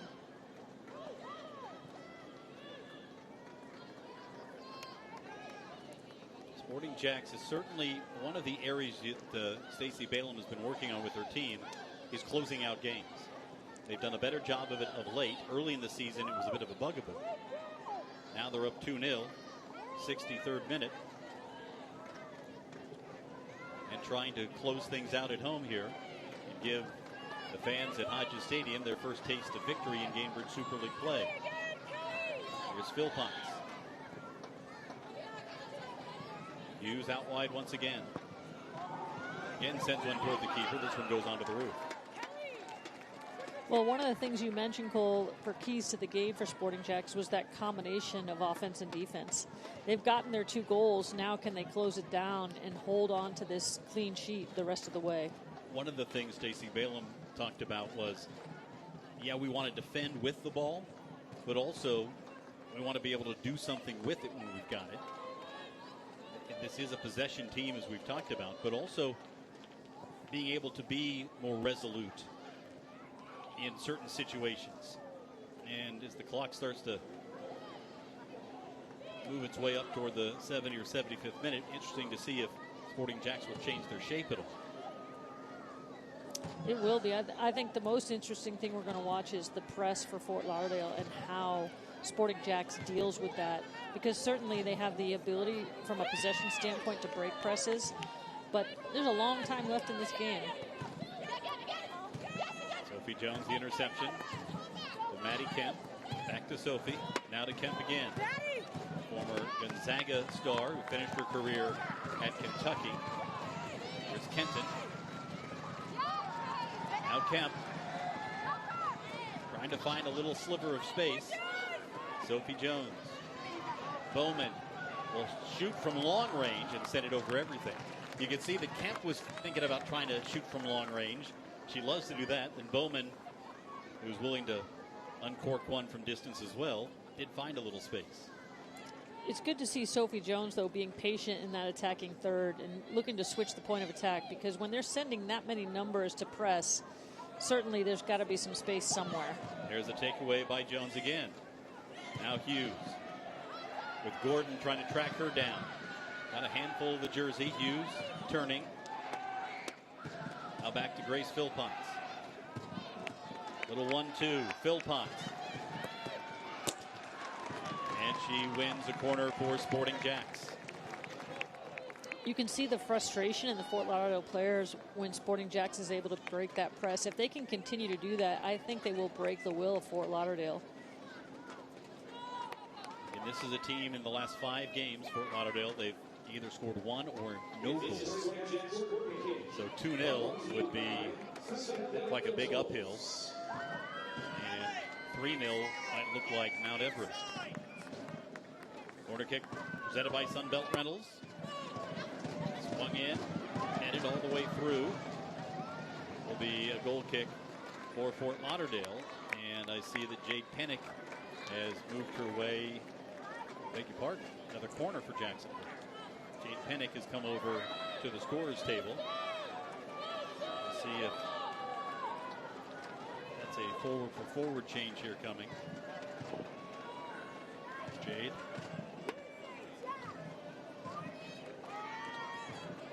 Another Sunbelt Rentals corner kick. Sunbelt Rentals in your corner for all your equipment rental needs. Grace Philpotts will take it this time, the left footer. Working on an in-swinging ball. Sent in, headed, just wide. Bowman and Brown were both in the neighborhood. I think it was Bowman who got the head on it. And here is that substitution. Jade Pennick, the veteran, will come in for the rookie Bailey DeSmit. DeSmit certainly did some good work tonight. Absolutely. I think that's a developing partnership between those two. And certainly Pennick can come in here and provide something different. She is a proven goal scorer. She's a veteran leader. She knows how to close out games. So I expect that she's in here for her experience as well. Substitution brought to you by Gatorade. Pennick scored the first goal in Sporting JAX history on this field against DC Power back on August the 23rd. We've mentioned in past broadcasts her connection with Stacey Balaam, who recruited her to college at the University of North Georgia.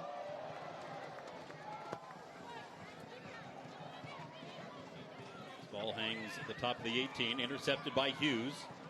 Meg Hughes to the byline, and this one deflected into the hands of the lunging Bella Hera. But Pennick also played in Australia. She scored 17 goals in 69 appearances for Birmingham City, played for Sheffield United in England as well. So a lot of high-level competition in Jade Pennick's resume. There's that direct play that we've been talking about. Georgia Brown, now Lester. And Nabet chases it down for Fort Lauderdale, dispossessed by Maddie Kemp. Maddie Kemp's really been active since coming in. She's done a good job of connecting passes and being dangerous. Here's Paige Kenton. She's on 1 goal tonight already. Kenton taken down in the box. No whistle for a foul. Once again, Elton Garcia letting them play. Take a look here. What do you think? Ball was a little bit far away from her, probably out of play by the time that foul occurred. If she had kept possession a little tighter there, would have been a much tougher call. She continues to put the pressure on Fort Lauderdale's defense. Now Philpotts with another corner. Keep an eye out for Georgia Brown at 6'2". She's up a little higher here. They go for it. Brown with a header, just wide of the goal.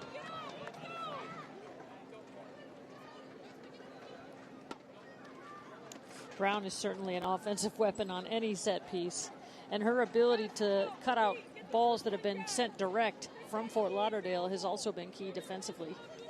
Get Your best value for families attending a Sporting Jacks women's matchup. Up to 8 people get a meal voucher and a ticket. You bring your crew with a Sporting Jacks family pack. Call 904-863-KICK. Visit sportingjacks.com or use that QR code on your screen to get your family pack for the next Sporting Jacks match, which comes against Fort Lauderdale United. There's a shot from distance, easily handled by Caitlin Parks.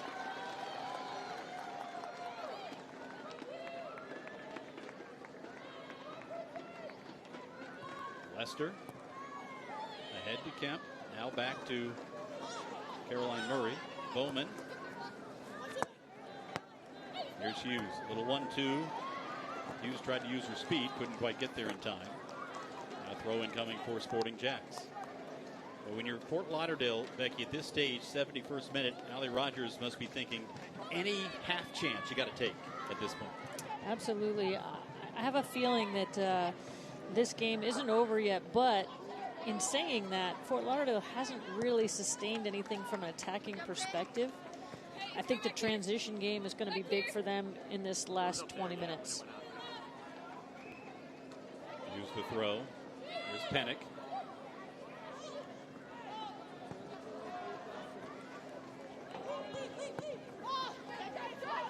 Hamid comes out of the pack with it. Jasmine Hamid ahead. Locklear up top and covered by Parks for the moment. Now kick free, and this has got to be a foul with all kinds of Sporting Jacks players on the deck, including Julia Lester, who's still down. It's a bit of a late challenge there, and certainly Fort Lauderdale's in desperation mode. Now that was Lily Nabet coming in hard with the hip, and Lester slow to get up. You definitely don't want to lose her. She's a critical cog in this back three, particularly with the players that they're facing and the style of play that they're facing tonight. Left up by Kemp. Got to do some maintenance work there.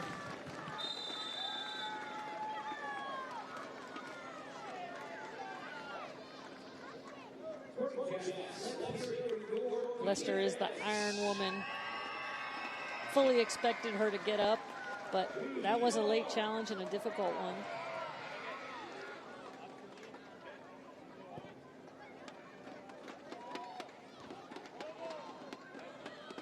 Lester comes up and plays this one out.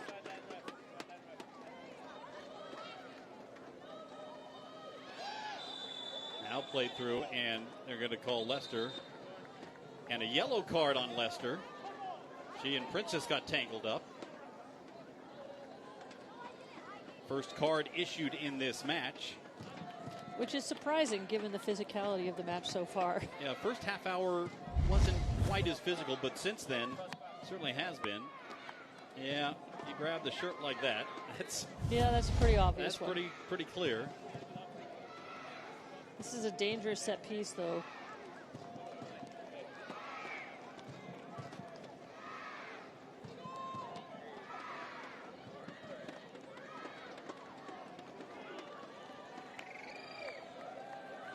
Jain with a long-range free kick here.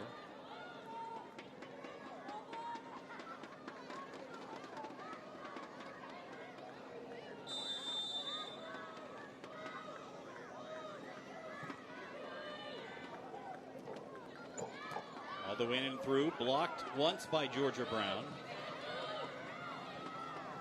Tracked down by Princess. Now turned away by Philpotts. Hughes will send it forward. There's Pennick. Little 1-2. Pennick on the run. Chance for transition here for Sporting Jacks. Philpotts went down. It'll be a throw for Jacksonville.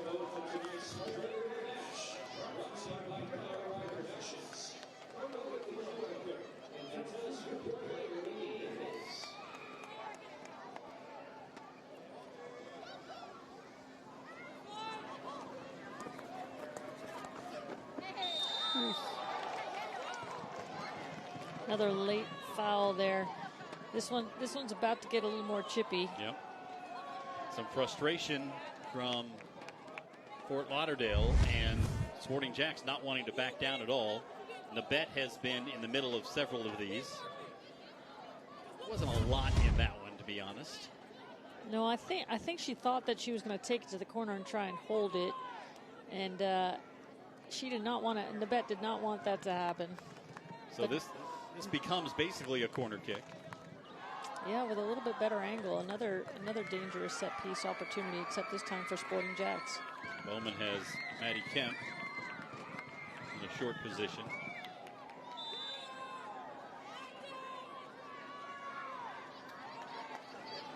Bowman along the ground, kicked away. Goal kick coming for Fort Lauderdale. I asked Sophia Bowman, who seems to run mile after mile after mile, if she ever gets tired. She says, nah, not really.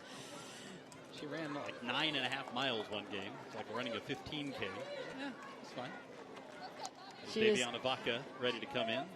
She's a workhorse, there's no doubt about it. And Vaca coming in here for Murray, I think, is a defensive, really smart move, because Vaca has got a great defensive presence and can help add to the back line, even though she's playing in the midfield position here. Also, it's Kat Gonzalez coming in, 21, replacing Jasmine Hamid.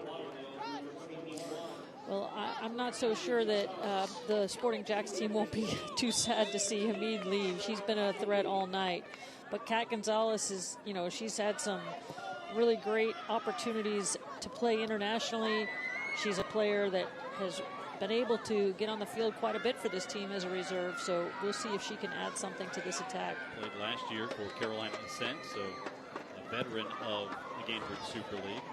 You mentioned Vaca. She also has some extra meaning in this game as a military appreciation game. Her sister, a 20-year Navy veteran.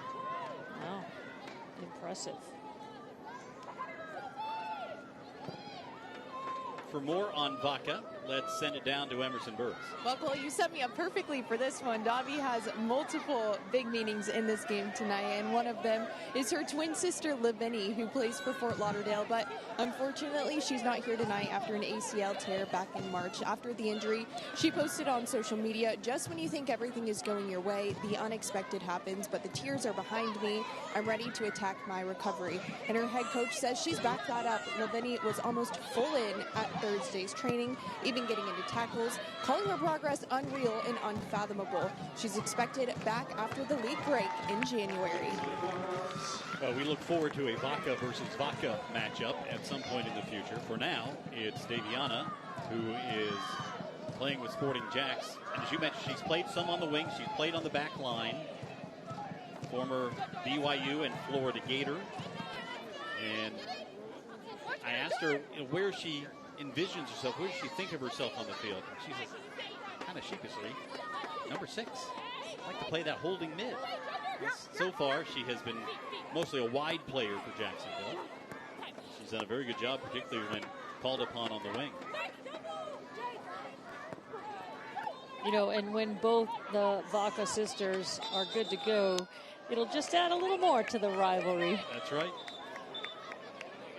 Now, we have seen throughout the course of this game, when you have geography, that always helps a rivalry. And when you have contentious moments in a game, that adds something to it.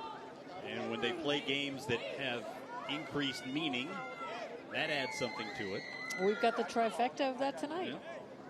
Here's a Fort Lauderdale player down right in front of the Sporting JAX bench. That's Shania Gordon. And waving over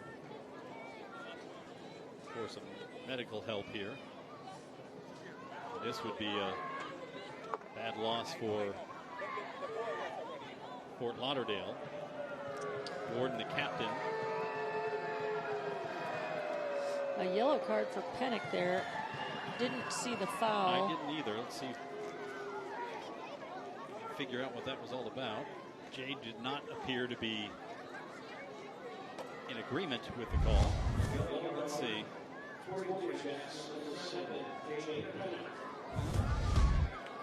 Didn't look like there was much in that. No, and no history since Pennick has just gotten on, so a bit of a surprise there. But you're right, this would be a big loss for Fort Lauderdale. Shania Gordon, not only the captain, but just such a versatile player. She's offensively a threat. She's defensively held it down. This is a player that does pretty much everything for Fort Lauderdale. Player who played professionally in France and for CSKA Moscow, Racing Louisville. So a valuable veteran.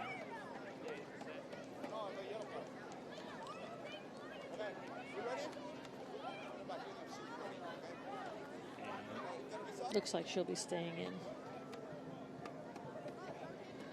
The Gamebridge Super League season is in full swing. Visit GamebridgeSuperLeague.com for all the latest information, analysis, and insight into all things Gamebridge Super League.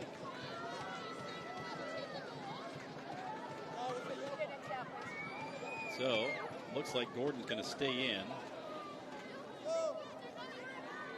Sophie Harding is over at the scorer's table. Georgia Brown with the header and the clearance. There's Gordon. You hear Allie Rogers calling for the stop. She wants to get the substitution in there. And now, here is the sub with Sophie Harding coming in. And she will replace Shania Gordon. Well, another offensive threat. Harding in her career as a pro has had 47 goals. That's a sizable amount. And with Fort Lauderdale looking for one just to get things going here, no surprise. And she's playing up top. English-born, moved to Australia at the age of 6. As you mentioned, she has an impressive career in terms of goal scoring. And fresh legs to press. Yep. Comstate overran by Bowman. Played out wide, and this will be a throw for Jacksonville. 83rd minute, Sporting Jacks with goals from Paige Kenton and Ashlyn Puerta to grab this 2-0 lead, trying to close out the game. Addie Kemp plays it all the way back to Julia Lester. Georgia Brown.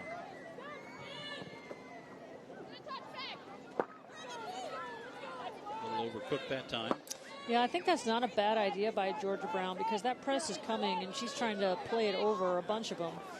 But, you know, this game has gotten a bit disjointed in terms of possession. And you could expect that with the pressure that's on, but it's going to be a long 7, 8, maybe more minutes if Sporting Jacks can't keep it. There is Pennick and can't keep it in. Throw coming by Meg Hughes. Former Michigan State Spartan. She and Caitlin Parks both played at Michigan State, so who's still alive in the Sweet 16. There are a number of players on Sporting Jacks with some alma maters or former colleges still playing. Mentioned Duke, Ohio State, with Caroline Murray. Boy, has it been a wild NCAA soccer postseason. It certainly has. You know, I think that just speaks to the parity that we're seeing amongst a lot of collegiate programs, which filters over into the Gamebridge Super League. Lots of parity here, too. And one of the things we'll look for in the midseason break is how many of those college players enter the league after their season ends. And the offside flag up here. Remember, because the NCAA season ends in November or early December, depending on how deep you go into the tournament. Once the break happens toward the end of December 20th, the last league match before the break, they won't come back and play again until the end of January. So it's a time, last year we saw, Becky, a number of teams bolster the rosters by adding top college players. Absolutely. Teams looked very different in the second half than they did in the first, and it's an opportunity for sure to shore up some weaknesses, potentially address some of the things that you're looking for. And there's some great collegiate talent out there right now, so I think that's going to be a very interesting storyline of the break. Bowman tried to play it through, cut off by Fort Lauderdale, and then rolled out by Kelly Van Treek. Van Treek with 3 goals this year for Fort Lauderdale. You see Vaca trying to dry off the ball. Well, Van Treek's 3 goals is second only to the 4-goal scorer up top right now, and I think it's definitely one of those things that you really notice Fort Lauderdale's lack of ability to generate chances. Most of them have come in transition or set pieces. There's Hughes. The ball kicked out by Locklear. Throw in coming for Sporting JAX here in the 86th minute. When Locklear's defending that deep, that's a good thing for Sporting JAX. That's an attacking player, leading goal scorer. It has been a rather impressive performance by the home team here tonight against Fort Lauderdale in a matchup that has pit number 2 against number 4 in the table. It was 2 against 3 earlier in the week before some of the results. But that table is going to look different after this one, it appears. Well, I think if Sporting JAX can close this out, your keys to the game really ring true. Their ability to generate goals, their ability to hopefully keep a clean sheet, but that still remains to be seen with a few minutes left. Hera able to push that corner kick away. Here's Lester and Vaca coming back. And Vaca plays it off a Fort Lauderdale player. It'll be a throw in for Sporting JAX. I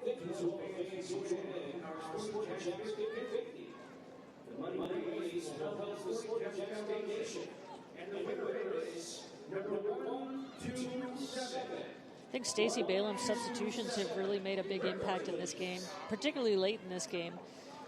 There have been some great defensive substitutions that have really helped shore things up, but there's also been some great offensive substitutions that have given some fresh legs and some opportunities. Stacey's done a really nice job of coaching this game.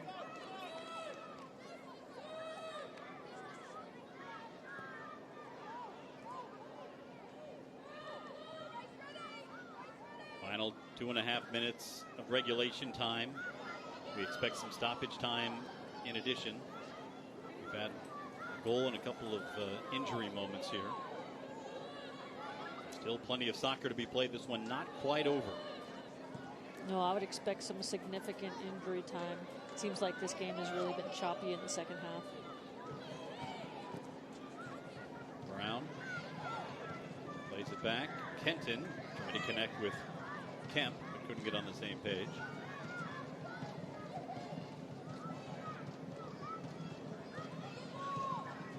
Vaca. Talk about added significance in this game for Daviana Vaca. She also played for Fort Lauderdale last year. So playing against her former team and a number of teammates. Sister on the roster as mentioned. And the added significance of Military Appreciation Night. So a lot going on for Daviana Vaca tonight. She's played an important role coming off the bench. Here's Bowman, brother Sophie Jones, playing to Bowman.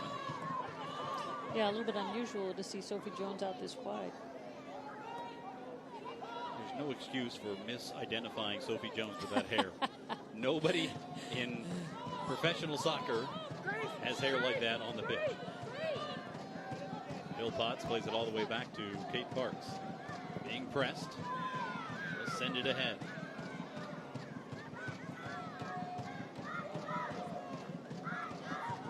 Kemp got a hand up as she turned to box out on Kat Gonzalez. Kate Parks has done a nice job of long distribution in this match. Really knowing when to distribute.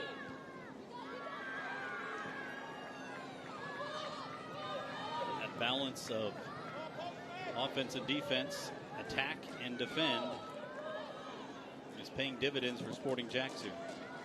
I mean, just look at the numbers, though. It's getting really compact. Baca pulled down. They play on. Lester. They take her time with it. Wow, what a great ball that was. Kenton getting on the end of it. Pennick coming in support down the middle. She sends it into Pennick at the top of the 6. Well defended that time by Laurel Ansbro for Fort Lauderdale United. 4 minutes of stoppage time now coming. This one over the top, and Locklear was offside. You know, Kenton was of two minds there. At one point, it looked like she was going to head to the corner flag, but it was hard to resist Pennick being inside the 6. It was a great opportunity. The goal scoring continues to be a challenge for Ali Rogers' side. This will be the 6th consecutive game without scoring multiple goals. I think that was Meg Hughes, you heard, saying her calves are about to go. Hang on, Meg. Give us 3 more minutes, Meg. That's what her coach is for sure saying. Lester coming forward.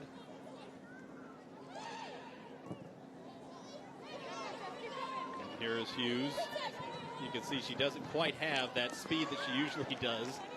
Those legs they've been well used tonight. Stacey Balaam with a big smile on her face. You never have to doubt what Meg Hughes is thinking at the moment. More vocal players you'll find. One of the faster ones too. There's Bowman. Pennick. Sporting JAX now playing defense with the ball for all intents and purposes. Inviting some pressure.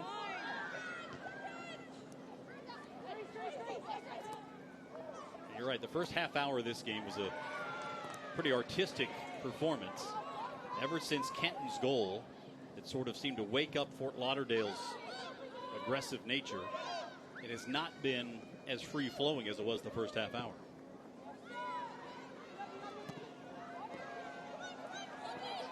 And this is a great test for Sporting JAX to be able to keep possession under such high pressure. There's Kenton playing it back for Bowman. Now Philpotts sends it toward the corner. Pennick chasing after it.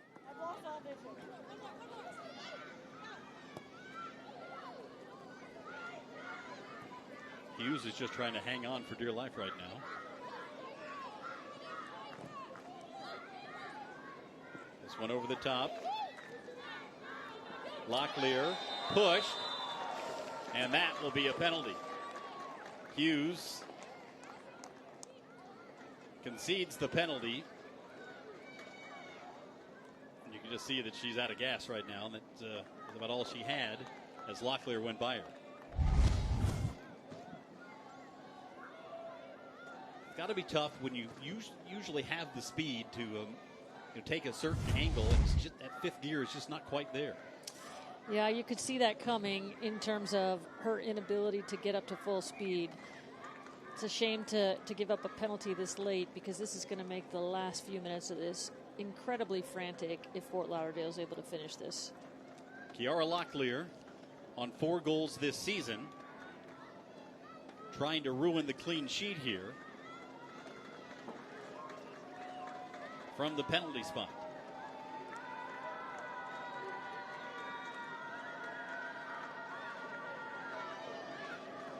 Kate Parks will try to save it.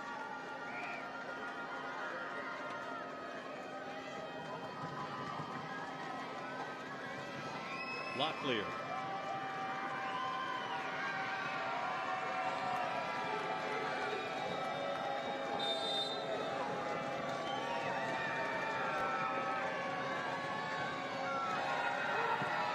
Saved by Parks. Locklear saved again by Parks. What a moment for Caitlin Parks, and look at the reaction from her teammates. That's how it ends. Unbelievable stops by Caitlin Parks, And it's the first home victory for Sporting JAX in Gamebridge Super League play. It's a victory in the first matchup with Fort Lauderdale. And what an exclamation point at the last kick. Caitlin Parks, save after save to secure the clean sheet. That double save was incredible. It certainly is an exclamation point. There's no other way to put it when it's the very last play of the match. Unbelievable end. Let's take another look at Caitlin Parks. This, and I think it goes without saying, our save of the game. I mean, you've got to have it. No doubt about it. What just happened?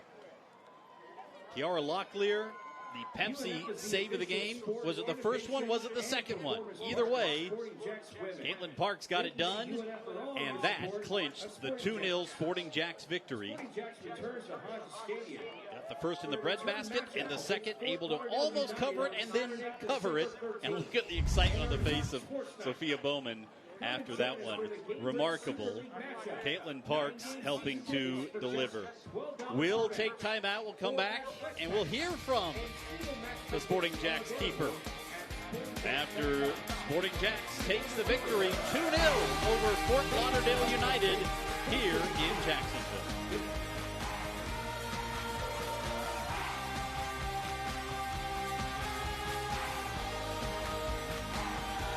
For more than 150 years, Ascension St. Vincent's has delivered award-winning compassionate care across Northeast Florida with 4 hospitals, primary care offices, urgent care centers, and freestanding emergency departments throughout the region.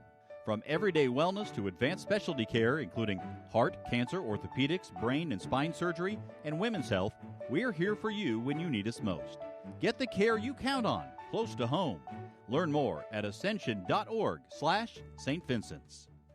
At Honda of the Avenues, we do things a little differently. While we may be a high-volume Honda dealership, we always put our customers first, making the car buying experience what it should be: fun, fast, and easy. You'll always find great deals on our huge selection of new Hondas. Plus, when you buy your new Honda from Honda of the Avenues, you get an additional 1-year maintenance. Come see just how different car buying can be at Honda of the Avenues. Stop by or shop from home at HondaoftheAvenues.com. At Florida Blue, we're constantly solving to make healthcare better for the people of Florida. And we want you to know how we're solving with health solutions that make healthcare more affordable and easier to access. Offering plans that fit your needs and budget, making mental health appointments more available, personalizing care to manage chronic conditions, and working with hospitals and doctors to lower costs on your behalf. See health solutions that are making healthcare more affordable. Florida Blue, your health solutions partner. Caitlin Clark, amazing at assists. Gamebridge, the ultimate assist for your savings. But ever since they teamed up, she's taken assisting to a whole new level.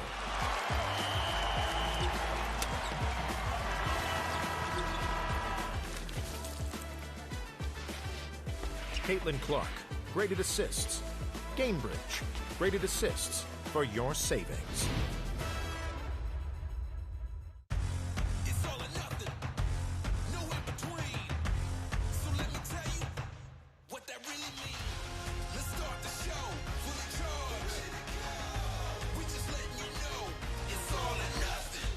We are back with a new season. Join us for a full half hour of scores, highlights, and features on Varsity for Football.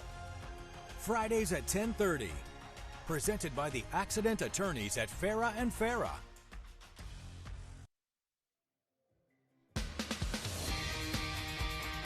Final here in Jacksonville, Sporting JAX 2, Fort Lauderdale United 0. Sporting JAX now second in the Gamebridge Super League table, thanks in part to the goalkeeper, Caitlin Parks, who's standing by with Emerson. Well, Caitlin, you are indeed her tonight. That PK save might go down as one of the best in Gamebridge Super League history. Tell me about it. I'm going to be so honest. I was kind of just in a flow state. I wasn't thinking too much about it and just hope that, last minute of the game, just trying to make a play. First win tonight for Sporting JAX in league history. What does this one mean? I mean, we've been battling on this field all season, and it feels really great to not only get a win but get that shutout. And I mean, that's yes, I work hard for that, but props to my defense because they were ballers tonight. Speaking of that shutout, third clean sheet of the season, how are you going to celebrate this one? I'm going to go to bed. I'm a little tired. Go get some sleep. Kate, thanks so much. Thank you. Guys. All right, that is a happy keeper right there, and she's her. There were a couple of players who were her tonight for Sporting JAX. Early on, make news setting up Paige Kenton with the first goal, Becky. That was such a quality finish and really important goal to get on the board there because Hera had been standing on her head, taking away opportunity after opportunity. That made it 1-0. Then in the second half, 52nd minute, our visit Jacksonville player of the match, Ashlyn Puerta, delivering with her league-leading 10th goal and then celebrating with a salute to her West Point brother, who's a junior there. And Puerta, with 10 goals, had to leave the match shortly thereafter with an injury. We'll work to get updates in that. But you look at the numbers here. Possession about the same as it was at halftime. Look at all the corners for Fort Lauderdale United. Yet only 6 shots on target throughout the course of the game. Sporting JAX, as they have been most of the year, Becky, very efficient with their shots and goals. Yeah, that's a trait that's evolved as the season has gone on, and that's a great trait to have. When you can be efficient, that's something that many teams are seeking.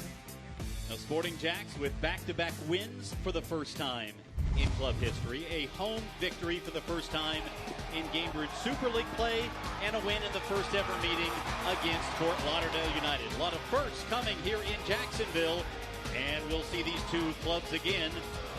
Next home match for Sporting JAX against Fort Lauderdale United on December the 13th. Go to SeatGeek or SportingJax.com for your tickets. 2-0, Sporting JAX the win This in copyrighted Jacksonville. telecast of the United Soccer League cannot be retransmitted, rebroadcast, or reproduced without the express written consent of the United Soccer League.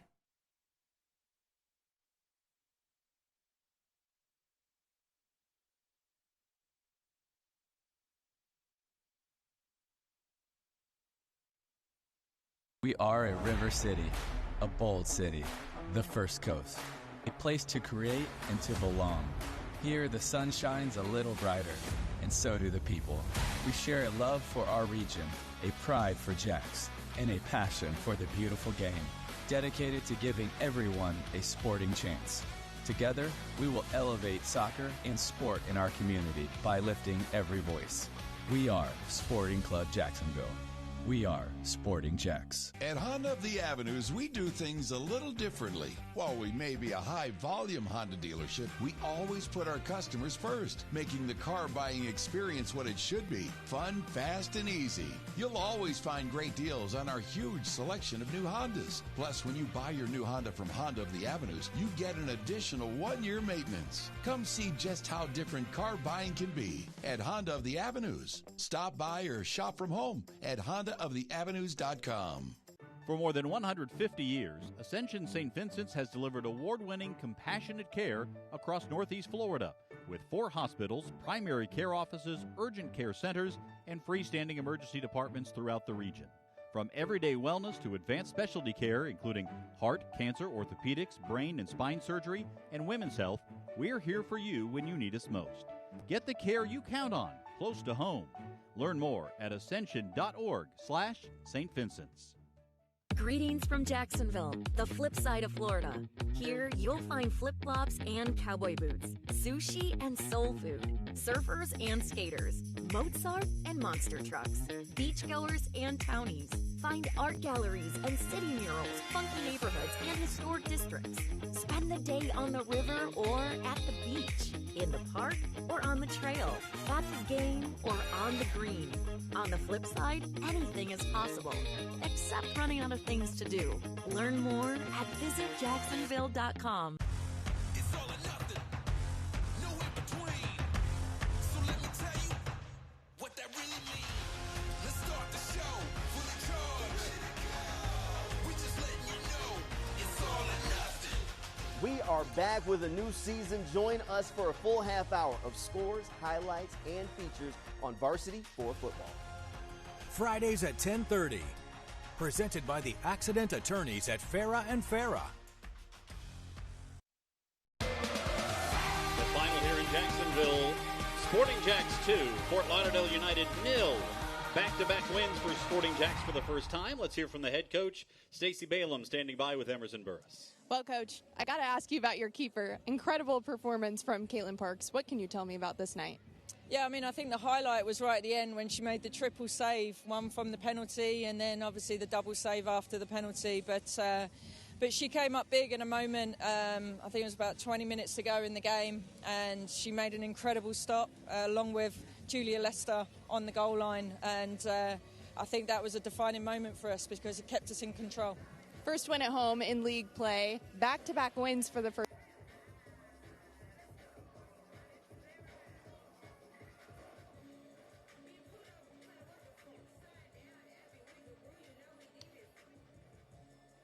All right, we're going to work to get the mic back there. We lost hearing from Stacey Balaam after she was effusive in her praise of Caitlin Parks' performance there.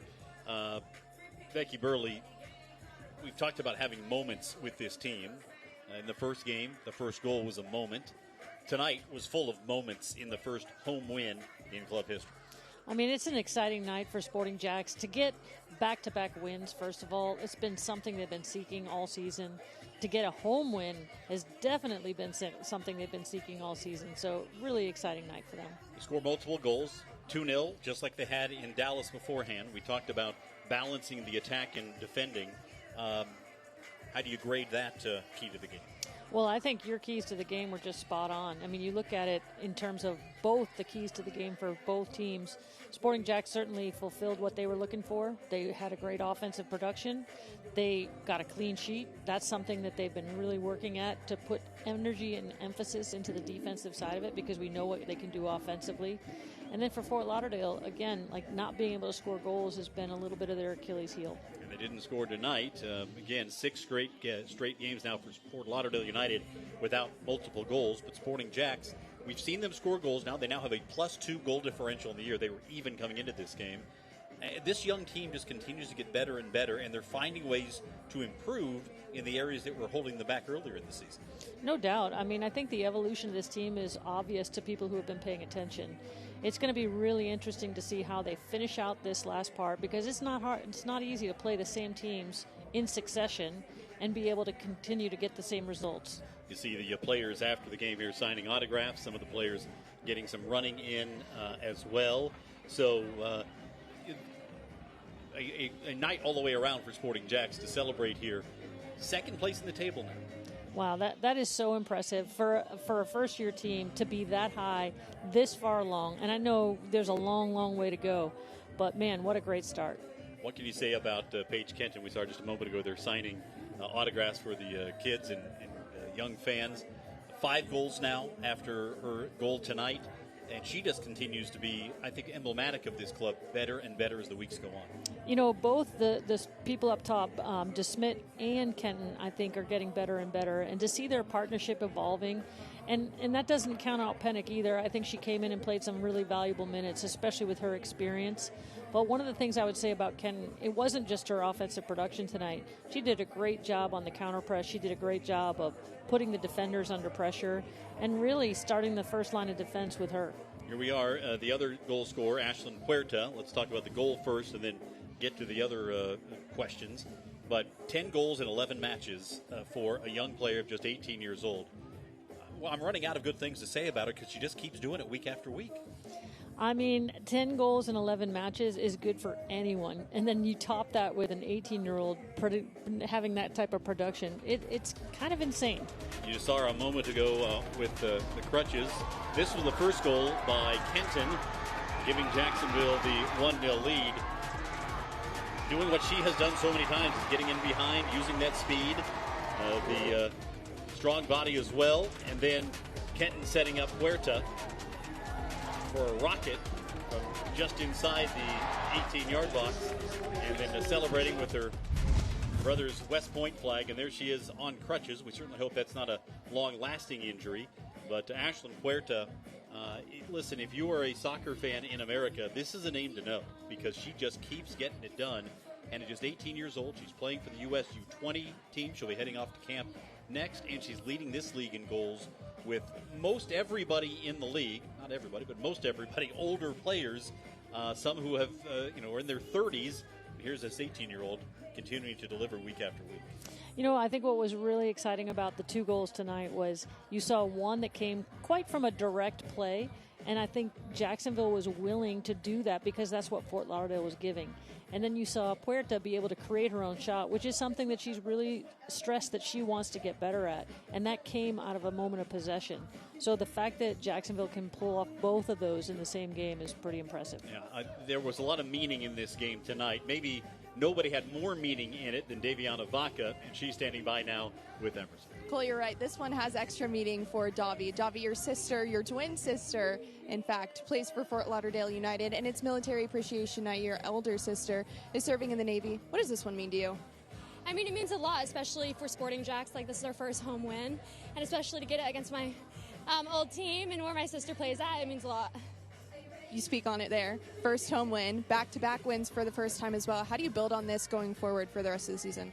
Yeah, I mean, we just want to keep the momentum going. We try to get back on the scoring board, and I think with a clean sheet and 2 goals, that's going to help us. Headed to the Cook Islands next week to represent Tonga at the international level. How are you going to bring what you learned there back to Sporting JAX? Yeah, I mean, I just want to bring, the soccer style. I think Sporting JAX is different in this league because we want to play soccer instead of just being athletic and going forward all the time, and I want to bring that to the islands where it's not very common and, do whatever I can on the field for them. Davi, thanks so much. Congrats on the win. Thank you. Guys. Yeah, it's only about an 8,000-mile trip now for Daviana Vaca to get ready. The Cook Islands, look it up on the map, folks. It's a long haul to get there, but she will be one of 3 Sporting JAX players representing their countries in international play, Puerta with the U.S. U20s and Georgia Brown with Scotland. Another look at the stats from the game tonight, Becky. A good number of opportunities for both teams. Certainly the best opportunities came from Sporting JAX, but it wasn't as if Caitlin Parks had nothing to do. Even before the penalty kick at the end, she was fairly busy in goal for Sporting JAX. This was an all-around win. Absolutely an all-around win. And I think Caitlin Park, she's going to get noticed for the save, the triple save. But I think what really stood out to me tonight was her ability to have some great decisions on her distribution, especially her long-distance distribution. That's such a weapon. And it certainly helped, especially when Fort Lauderdale was getting desperate, getting a lot of bodies forward. They were able to handle that with Sporting JAX from all the way at the back and building all the way forward as well. All right, we'll take time out. When we come back, I want to talk about how this rivalry has begun here tonight. Smiles for Sporting JAX players and a 2-0 victory for the second-place team in the Gamebridge Super League. That's next when we come back.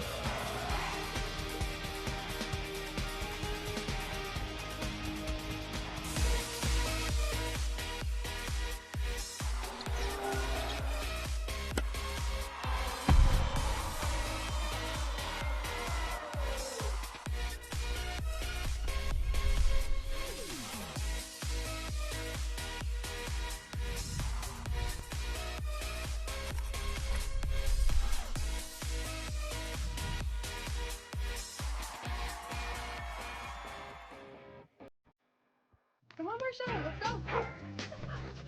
Marshall, no.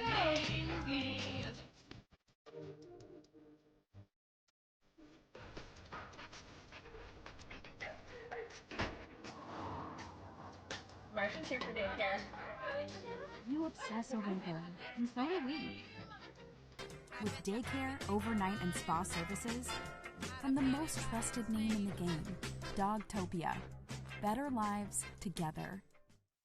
At Florida Blue, we're constantly solving to make healthcare better for the people of Florida. And we want you to know how we're solving with health solutions that make healthcare more affordable and easier to access. Offering plans that fit your needs and budget, making mental health appointments more available, personalizing care to manage chronic conditions, and working with hospitals and doctors to lower costs on your behalf. See health solutions that are making healthcare more affordable. Florida Blue, your health solutions partner. Jacksonville, it's here! Women's Pro Soccer has arrived. Sporting JAX women, fast, fierce, unstoppable. History is being made. Don't just hear about it, live it. Come cheer on your city's very own team as they look to make this season one to remember. Get your tickets now at sportingjax.com.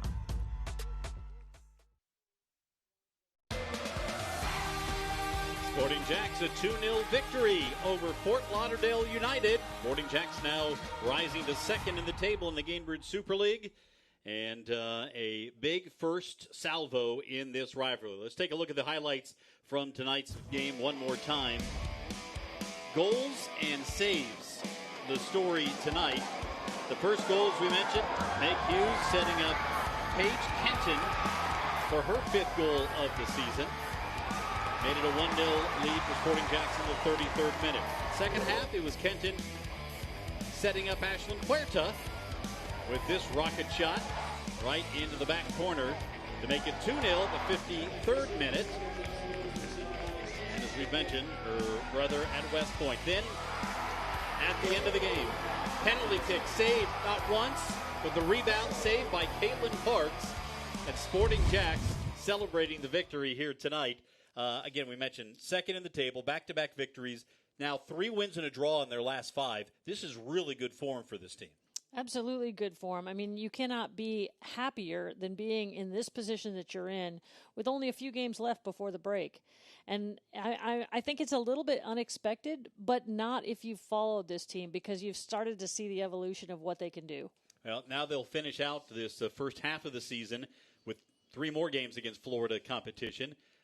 Let's talk about this Florida rivalry that has developed. A couple of performances against Tampa, a win and a draw. The other tonight here against Fort Lauderdale. They'll have 3 games in their last 3 against those 2 clubs as well. What did this do to start building the rivalry between Sporting Jacks and Fort Lauderdale United? Well, I think we saw a little bit of chippiness in this game. It was going to get that way, maybe because of the score, but also because some of the personalities. Love the Duke versus Duke matchup in the midfield with Sophie Jones and Nesbitt. But it's this one of these games is going to be just something that continues to build as these teams continue to play each other. And again, you start looking ahead on the schedule. It's just Tampa Bay and Fort Lauderdale until we get to the holidays. Then there'll be a break from December 20th on to January the 31st. So let's take a look at the next 3 games. Last 3 games in this half at Tampa Bay. That will be the week after next. Take the week off for Thanksgiving. Then back home to face Fort Lauderdale United on December 13th. And back home to face Tampa Bay in the final game of the first half of the season on December 20th here at Hodges Stadium. Becky Burley, when we started covering this team and started watching what was happening, you thought that they could become a good team. Did you think it would happen this fast? I don't know if I thought it could happen this fast. I mean, it is difficult to create the cohesion, and particularly in the style of play that Sporting Jacks is playing. You have to have cohesion to play the way they're playing, and we saw that on full display tonight. I thought this was their best showing in terms of being able to hold the ball under pressure and to break the press when a team was intentionally trying to put pressure on them. Well, also mentioned, again, it's a long way away, just 11 games into the season. They'll play 28 games in total in the Gamebridge Super League regular season. But if this holds up, if they're able to maintain this position in second place, not only would they make the playoffs, they would host a playoff game here at home. So just to put it in perspective on where they are here in the very early stages of this team's progress, you can't ask for much more. No, you can't. And, I think that Stacey Balaam did a great job coaching tonight. We saw some really effective substitutions that came at the right time and provided what the team needed at that point. And, when you're starting to create some depth on your team, too, now you've got something really special happening. All right, we'll take time out, come back, wrap things up one more time here from Hodges Stadium, where Sporting Jacks has knocked off Fort Lauderdale United 2-0. Back to some final thoughts right after this.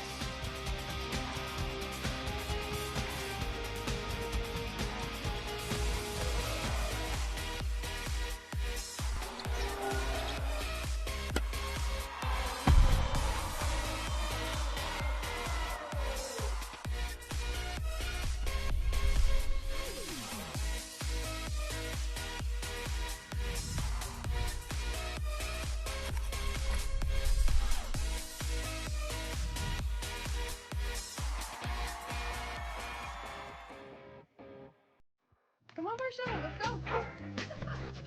Marshall, no.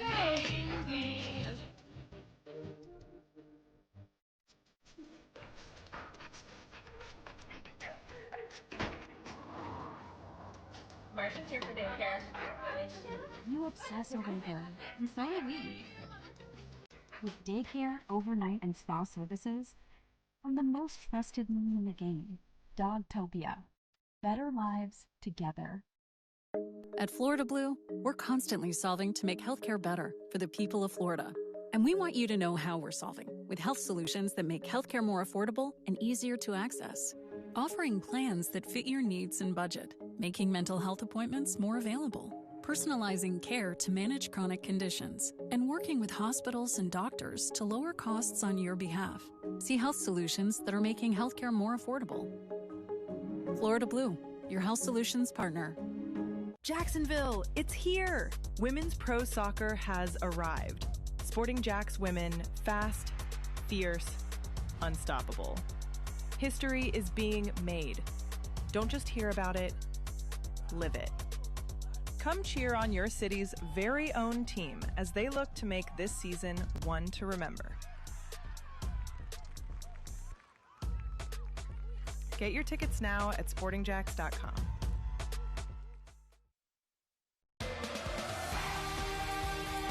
Welcome back to Hodges Stadium. Cole Pepper, Becky Burley after the 2-0 Sporting JAX victory over Fort Lauderdale United. We've talked a lot about the goal scorers, Ashlyn Puerta and Paige Kenton. A lot about the goalkeeper, Caitlin Parks, who was terrific tonight. But there were some unsung heroes in this game and on this team that have continued to play very well in roles that don't always show up necessarily in the stats. 100% about that. I mean, there's been some players on this team that have just been so consistent, and I don't think you can have the results that Sporting JAX has been having without that consistency. You know, I know Stacey Balaam mentioned Julia Lester. I thought Georgia Brown was really solid tonight, too. That back three did a very, very good job. Grace Philpotts, you could include in that, too, of really limiting the chances that Fort Lauderdale had. Sophia Bowman in the midfield. We talked about her energy, just keeps going. Sophie Jones, the captain, in sort of that holding midfield spot. You could look at a lot of places, as you often can in a 2-0 victory, and find a lot of positives to build off.